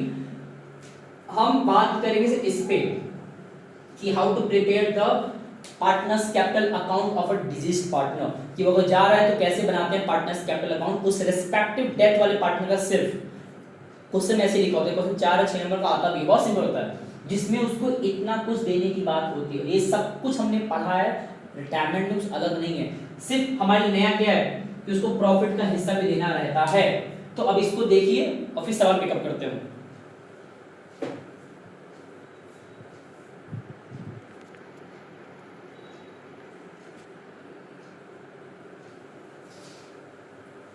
ओके, तो आप देख सकते हैं मैंने एक सवाल यहाँ पे लिखा है और 2-3 बातें हैं। पहला तो ये तो छोटा लिखा है, तो हो पाए तो जो वीडियो का रिजोल्यूशन होता है उसको हाई पे रखिएगा, ज़्यादा बेटर आपको दिखेगा।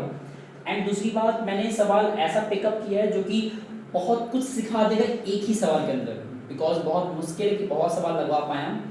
एंड मेरे पास तो ग्रीन बोर्ड है, मैंने इसे सवाल यहाँ लिख दिया है फॉर टाइम बीइंग। तो हम क्वेश्चन का एक एक हिस्सा बताएंगे मैंने क्या लिखा है, और बेटर होगा इस बुक को आप मार्क्स देख लीजिए, आज मिल जाएगा। सवाल कौन सा है? मेरे पास जो बुक था वो 2025 का है, तो 2025 के इलस्ट्रेशन नंबर 74 डीके गोयल, ठीक है। तो इस बुक का ही सवाल है, यहां से आप देख सकते हैं।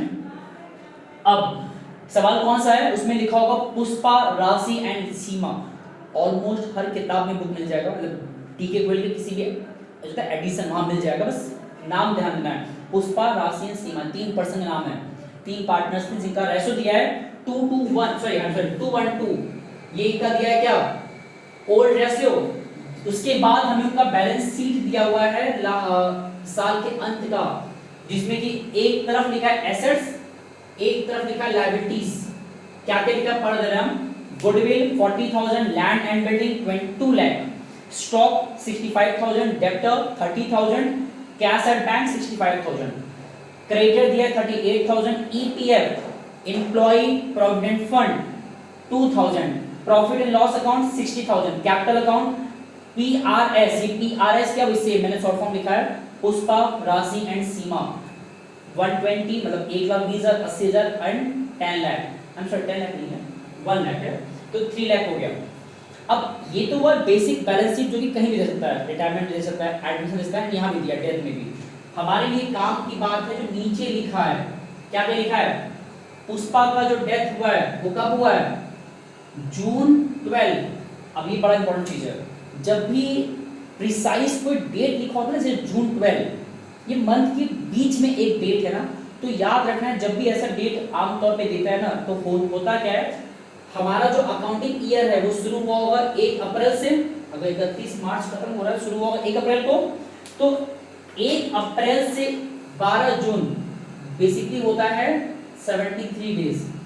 और 73 ही क्यों, क्योंकि ये डिविजिबल होता है हमारे पूरे साल भर में जितने दिन आते हैं 365 डेज, तो इसलिए प्रिसाइज कर देता है, इसके अलावा वो दूसरा डेट देगा नहीं, तो निश्चिंत रहिए 73 डेज का एक रेंज देता है, ठीक।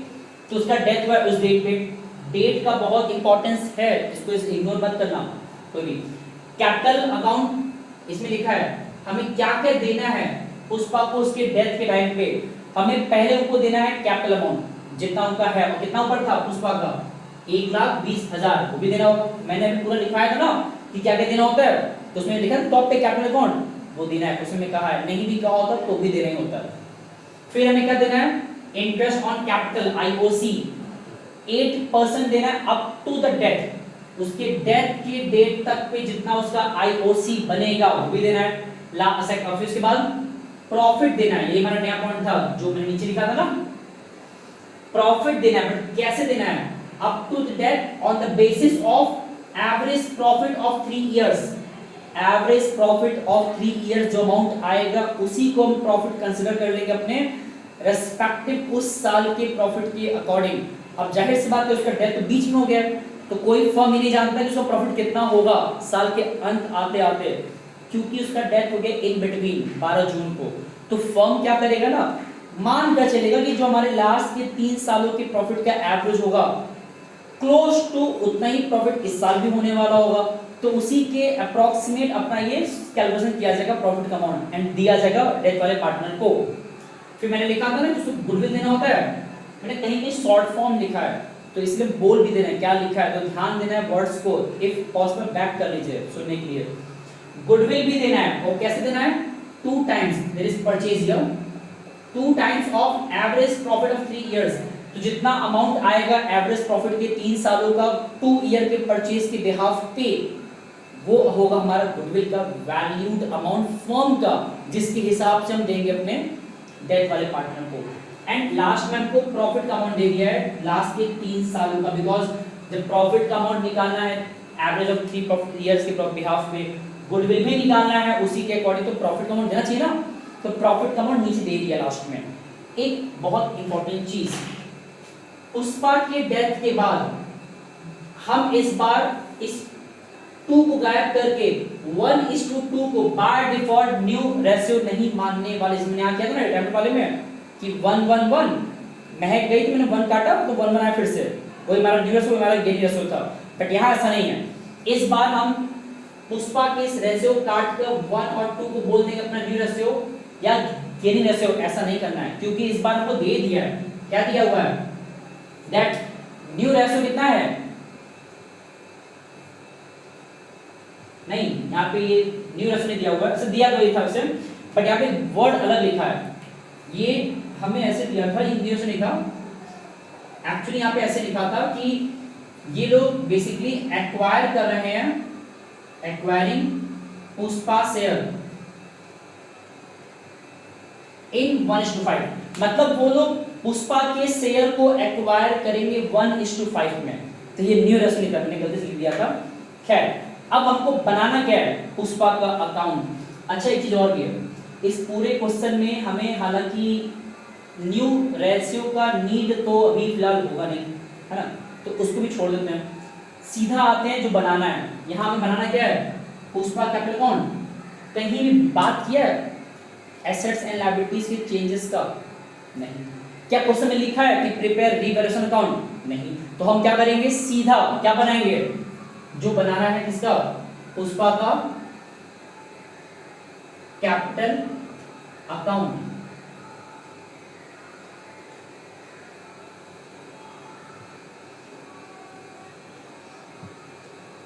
और ध्यान देना है, जो जो चीज हमको देना है वो सब हमको एक एक करके लिखना है। जैसे सबसे पहला मैंने लिखा है ना क्या देना है, बट अगर वो भूल भी जाते हैं तो कोई दिक्कत की बात नहीं है, क्वेश्चन में सब लिखा होता है कि क्या क्या देना है। जैसे यहाँ सबसे पहले लिखा है, हमें उसको क्या देना है, कैपिटल अकाउंट। तो यहाँ पे क्या आएगा, मैंने कहा था नहीं सेम है रिटायरमेंट जैसा ही, बस इसमें हम जो रिमेनिंग पार्टनर्स उनको नहीं बनाते हैं, सिर्फ जिसका डेथ होगा उसका ही बनाना होता है सीधा।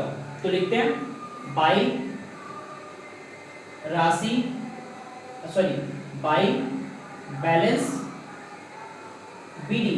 और कितना बैलेंस है पुष्पा का, 1,20,000 हो गया।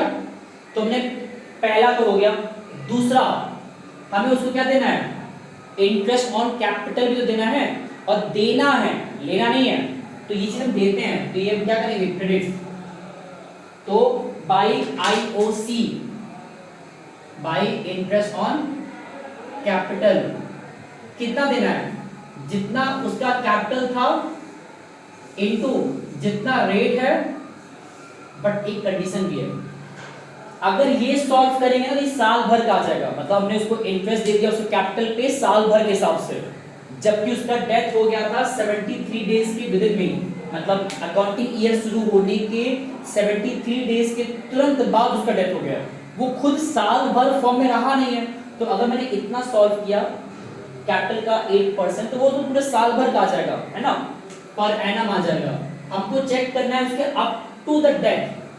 तो डेथ उसका हुआ 73 डेज में, तो 73 डेज अपॉन में 365 करना होता है। अगर वही मंथ की बात रहती, मान लो उसका डेथ हो गया है आफ्टर 2 मंथ, तो 2/12। तो मंथ वाले केस में जितना मंथ अपॉन 12, डेज वाले केस में जितना डेज अपॉन 365, याद रहेगा।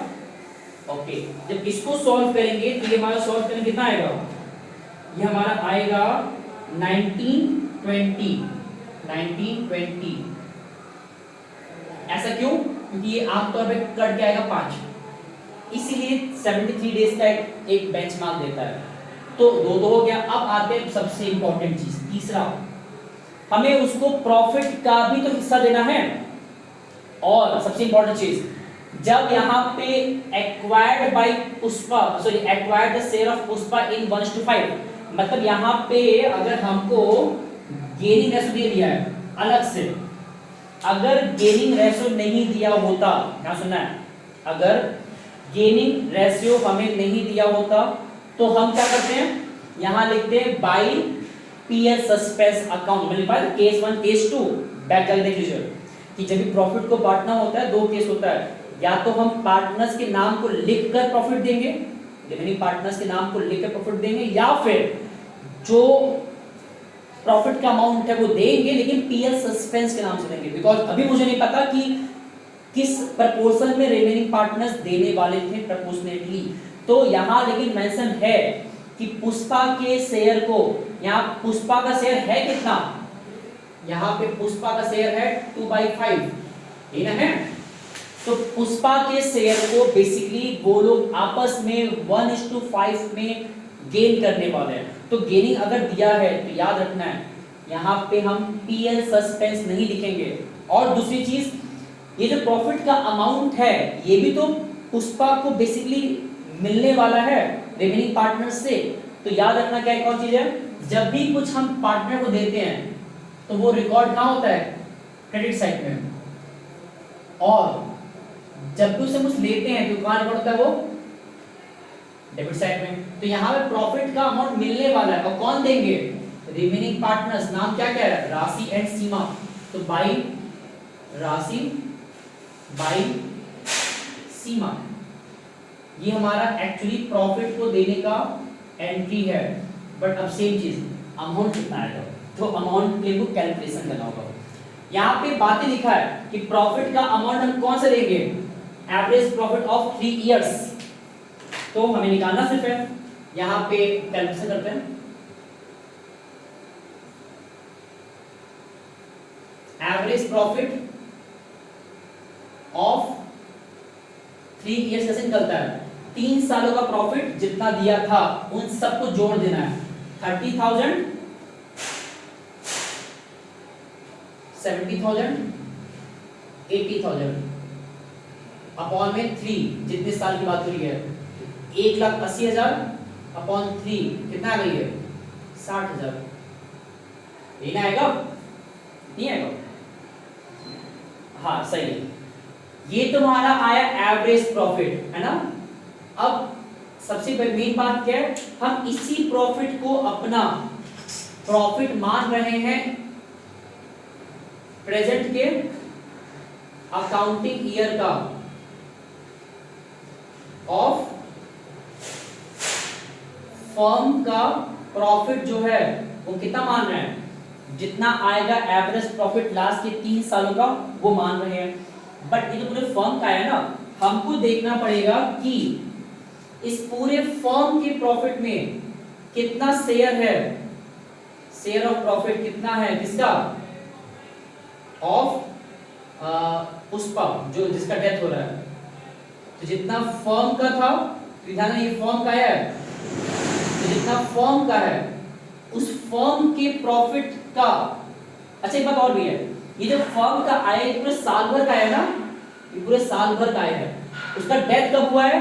73 डेज पे हुआ है। तो 73 डेज तक का प्रॉफिट कितना आएगा? फॉर एग्जांपल पूरे साल भर का पैसा है 60,000 रुपये, मतलब अप्रैल 1 से लेके 31 मार्च तक का, ठीक है। तो ये चेक करने हैं स्टार्टिंग के 73 डेज तक का, ये फर्म का है, ठीक है। तो स्टार्टिंग के 73 डेज तक का फर्म का प्रॉफिट कितना आएगा? पहले चेक कर लेते हैं, कैसे करेंगे? 60,000 इंटू 73 अपॉन 365 इन्हें करेंगे। बट स्टिल ये फर्म का ही आएगा, हमको जानना है पुष्पा कितना आएगा। पुष्पा का तो क्या करेंगे, जब मैंने ये सॉल्व किया तो ये करके तो आएगा फर्म का प्रॉफिट टिल 73 डेज तक का। फिर पुष्पा का शेयर था कितना? 2/5। तो ये जो आएगा इसका 2/5 करेंगे तो जो आएगा वो पुष्पा का प्रॉफिट आएगा टिल उसके डेथ तक का, टिल हिज डेथ, जो कि सॉल्व करने पे कितना आएगा?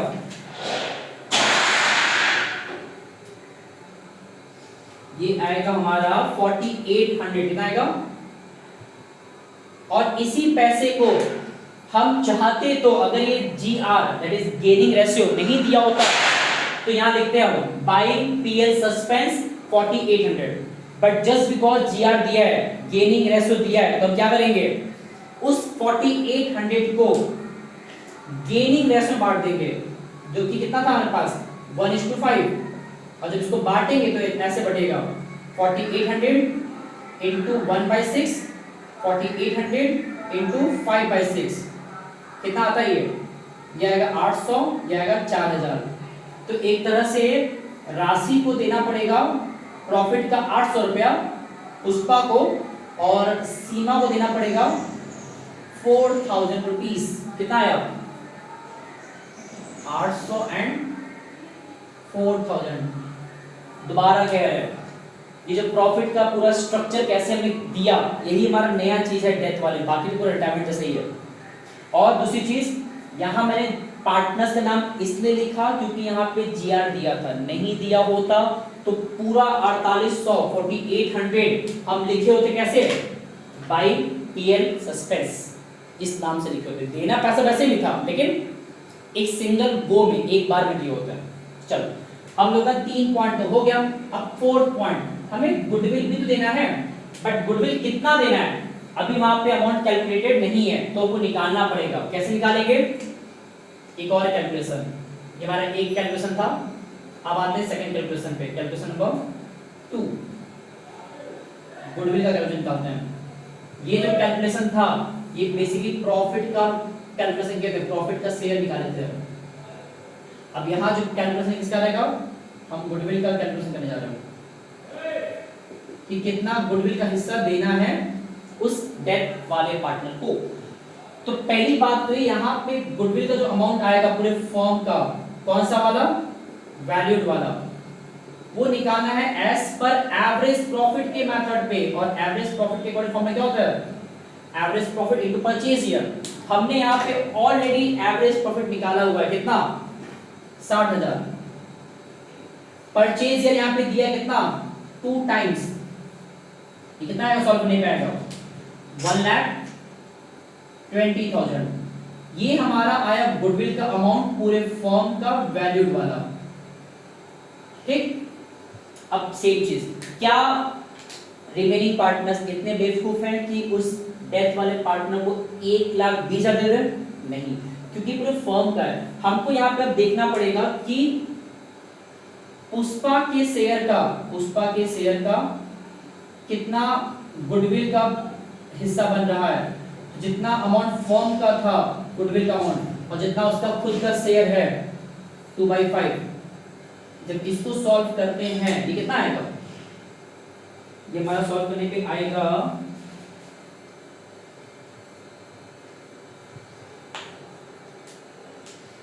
ये हमारा आएगा 48,000। कितना आएगा, 48,000। और एक चीज, इस 48,000 को कौन देगा, इस 48,000 को कौन देगा, एक गुडविल का पैसा अल्टीमेटली डेथ वाले पार्टनर देता कौन है, जो पार्टनर रह जाते हैं रिमेनिंग पार्टनर्स। और किस में देते हैं, वही सेम लॉजिक, जितना अगर गेनिंग रेशियो दिया हुआ है तो उसमें ही देंगे, इफ नॉट तो हम क्या करेंगे, 2 गायब कर देंगे तो आएगा 1-2 से बांट दिए होते हैं। बट यहाँ पे गेनिंग रेशियो दिया हुआ है तो जिसमें दिया है वही बांट देना है गेनिंग रेशियो में, जो कि यहाँ कितना दिया 1:5। दोबारा कह रहे हैं गुडविल का अमाउंट डिजीज्ड पार्टनर को मिलता है गेनिंग रेशियो में। अब क्वेश्चन में अगर दिया था GR तो ठीक है, नहीं दिया तो निकालना होता है। बांटे जरा इसको, इसी तरह बांटेगी इस तरह ही। तो आपको डायरेक्टली करते हैं, तो 48,000 का 1/6, 48,000 का 5/6, जो कि आता है वही सेम आएगा 8,000। यहाँ से 800 आया था, एंड यहाँ आएगा 40,000। ये सीमा के नाम से आया, ये हमारा राशि नाम से आया। और ये भी पैसा बेसिकली मिल रहा है किसको, पुष्पा को। तो जब भी कुछ मिलेगा तो रिकॉर्ड तो इधर ही होना है, और दे कौन रहे, फिर से वही राशि है सीमा, दोबारा लिखाएगा बाई राशि, बाई सीमा। लेकिन इस बार ये दो देखिए सेम नाम लिखा रहा है लेकिन कंडीशन अलग है। ऊपर जो लिखे थे प्रॉफिट को देने के नाम से था, इसके पॉइंट ऑफ व्यू से था। अब जो लिखा रहा है किस नाम से है, ये बेसिक गुडविल जो हमने वैल्यूएशन किया है, जितना गुडविल उसके हिस्से का था हम इस बार वो दे रहे हैं, जो कि कितना आया था 8,000 एंड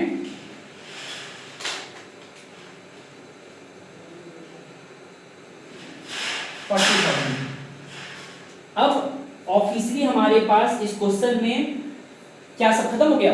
अगर थोड़ा सा कैलकुलेशन करें तो हमने सारे एंट्रीज तो पिकअप करनी है, जैसे कैपिटल दे दिए, आईओसी दे दिए, प्रॉफिट दे दिए, गुडविल दे दिए, क्वेश्चन खत्म हो गया।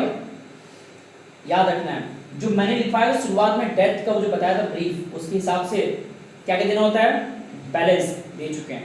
दूसरा रीवैल्यूएशन का प्रॉफिट लॉस जो कि यहाँ था ही नहीं, उसके कर देना। तीसरा प्रॉफिट जो दे चुके हैं। चौथा गुडविल जो कि दे चुके हैं। पांचवा आईओसी दे चुके हैं। आईओडी इंटरेस्ट ऑन ड्राइंग था ही नहीं, छोड़ देना है। सैलरी नहीं था, कमीशन नहीं था। एक चीज रह गया जो मैंने लिखा था कि बैलेंस शीट में अगर कोई अवेलेबल रिजर्व बैलेंस दिया हुआ है डेबिट में, सॉरी एसेट्स में, लायबिलिटीज में, वो भी यहाँ लाना होता है सेम लॉजिक से। लायबिलिटीज में दिया है तो अपोजिट में आएगा, मतलब अगर यहाँ का दिया हुआ है तो इधर जाएगा, यहाँ का दिया तो इधर जाएगा। और क्या क्या दे सकता है वो मैंने लिखवाया था रिटायरमेंट वाले चैप्टर पढ़ाते वक्त कि general reserve, profit loss, goodwill, sorry IFR, WCR, and वहां पे goodwill, PL, advertisement, suspense account, deferred revenue expenditure सब दे सकता है। ठीक है, तो यहाँ पे एकमात्र दिया हुआ है, कौन सा दिया हुआ है, पीएल दिया है ना। और किस साइड दिया हुआ है, इधर दिया है ना। हालांकि एक मिनट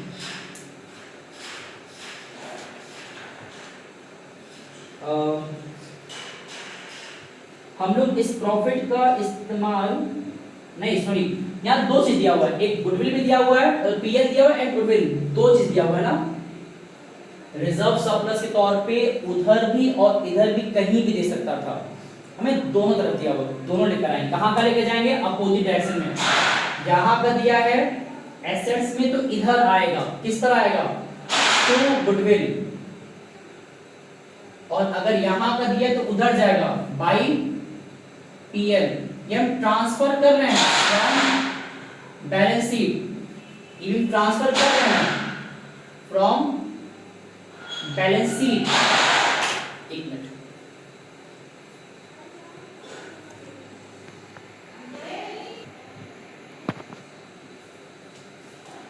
ओके, डिस्टर्बेंस माफी चाहते हैं, थोड़ा सा वो आवाज आ रही थी, मैंने उसे शांत करने गए थे। ओके, तो ये कह रहे थे ना, इसमें एक लास्ट चीज भी देखना होता है कि इन केस रिजर्व सरप्लस भी अगर दिया है तो हमको उसको भी राइट ऑफ करना होता है यहाँ पे लाकर। तो यहाँ पे दिया था तो इधर आया, यहाँ पे दिया तो यहाँ पे ला दिया। और राइट ऑफ कैसे करते हैं? ये अमाउंट तो पूरे बटेगा तीनों में, बट हम बना किसका रहे? पुष्पा का, जिसका शेयर कितना था?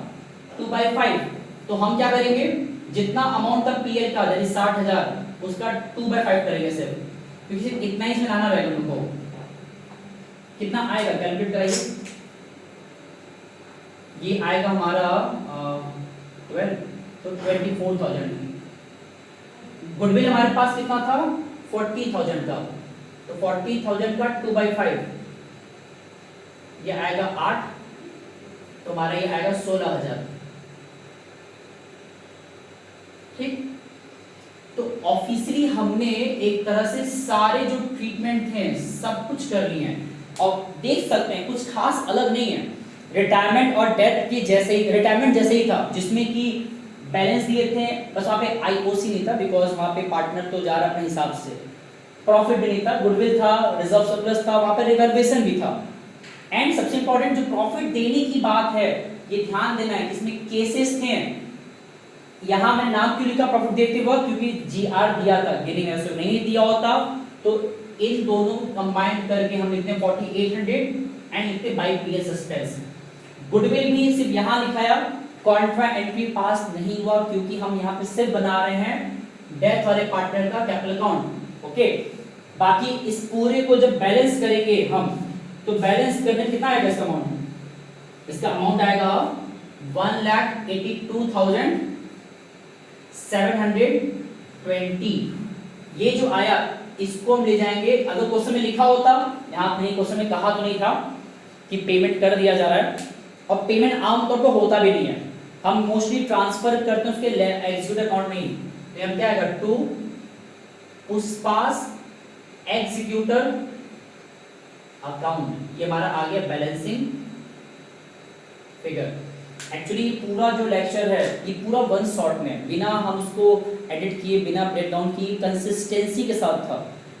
तो जिस तरह चीजें चली हैं रिटायरमेंट का एंड डेथ का, एक बार इसको ढंग से देखना है, लिख कर पढ़ना है, बार बार कह रहे, मैंने शुरुआत से कहा है। और इस पूरे वीडियो को तभी समझ में आना है जब बच्चा वीडियो नंबर 4 जो इसके पहले का था उसको देखिएगा। वीडियो 5 तक मैंने अपलोड किया था पिछले साल, ठीक है। इस साल मैंने अभी तक 4 अपलोड कर लिए हैं, जैसे टाइम निकाल पा रहे हैं अपलोड कर दे रहा हूँ। 6th वाला हमारा था इशू ऑफ डिबेंचर पे, 7 वाला हमारा था शेयर्स के सेकंड पार्ट पे, नहीं हाँ शेयर्स के सेकंड पार्ट पे। उसके बाद हमारा था डिसोल्यूशन का सेकंड पार्ट, देन आफ्टर हमारा रिटायरमेंट एंड डेथ का भी सेकंड पार्ट आ गया। इसके बाद जो मेरा वीडियो आएगा वो रहेगा फंडामेंटल्स ऑफ पार्टनरशिप, जिसमें बच्चे बहुत डरते हैं। उसमें एडजस्टमेंट टेबल होता है, पीएल ऑपरेशन होता है, गारंटी होता है, आईओसी निकालना, बहुत कॉम्प्लिकेशंस लगते हैं, लेकिन वो भी आसान है, तो उस पर बात किया जाएगा। हम चाहते हैं इसको ढंग से पूरा देखना है, दोबारा देखना है, एंड यही सब कुछ आता है। अगर इसी चीज को एंट्री बनाना होगा, जनरल एंट्री, तो क्या करना है, गिन लीजिए कितना एंट्री बनेगा, इसको ढंग से देख लीजिए, फिर उसका गंदा करने जा रहा हूं, है ना। अब इसका अगर एंट्री पास करना है तो कितना होगा पहला एंट्री, ये बनेगा पहला एंट्री।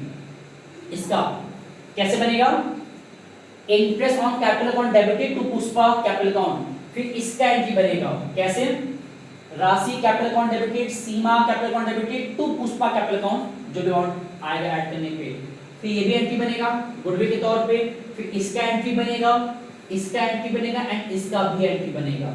तो क्वेश्चन में अगर जनरल एंट्री कहेगा यही चीज को हमको एंट्री में फ्रेम कर देना। एक चीज हम बता नहीं पा रहे, सिर्फ समय नहीं है, that is Pushpa's executor account को बनाना। ये लेक्चर बहुत लंबा जा चुका है, I hope close to 2 hour के पास जा चुका होगा। फिर भी इतना भी किसी बच्चे को क्लियर है ना, तो बहुत हद तक रिटायरमेंट और डेट इसी जैसे सवाल आते हैं, इसके बियॉन्ड बहुत ज़्यादा नहीं आते हैं। बुक में क्वेश्चन बहुत से दिए हैं, प्रैक्टिस करना है, लगाना है, ट्राई करना है। जितने सवाल डिस्कस किए सारे क्वेश्चन बोर्ड के लेवल तक के थे, बोर्ड में आए हुए हैं, आ सकते हैं, और जितना मेरा अनुमान है, जितना हम डिस्कस टिल नाउ अभी तक किए हैं रिटायरमेंट डेथ को लेकर वीडियो 4 और 9 में, इसमें ये सारे वो टॉपिक कवर करेगा। 1 मार्क्स के क्वेश्चंस, 3 मार्क्स के, 4 मार्क्स के एंड 6 मार्क्स के। ठीक है, तो इसको ढंग से देखना है। मिलते हैं नेक्स्ट वीडियो में। उसके पहले एक आखिरी चीज, इन सारे कॉन्सेप्ट के जो मटेरियल हैं जिसको भी चाहिए हम उन बच्चों को दे सकते हैं, वो मुझसे कांटेक्ट कर लें इस नंबर पे।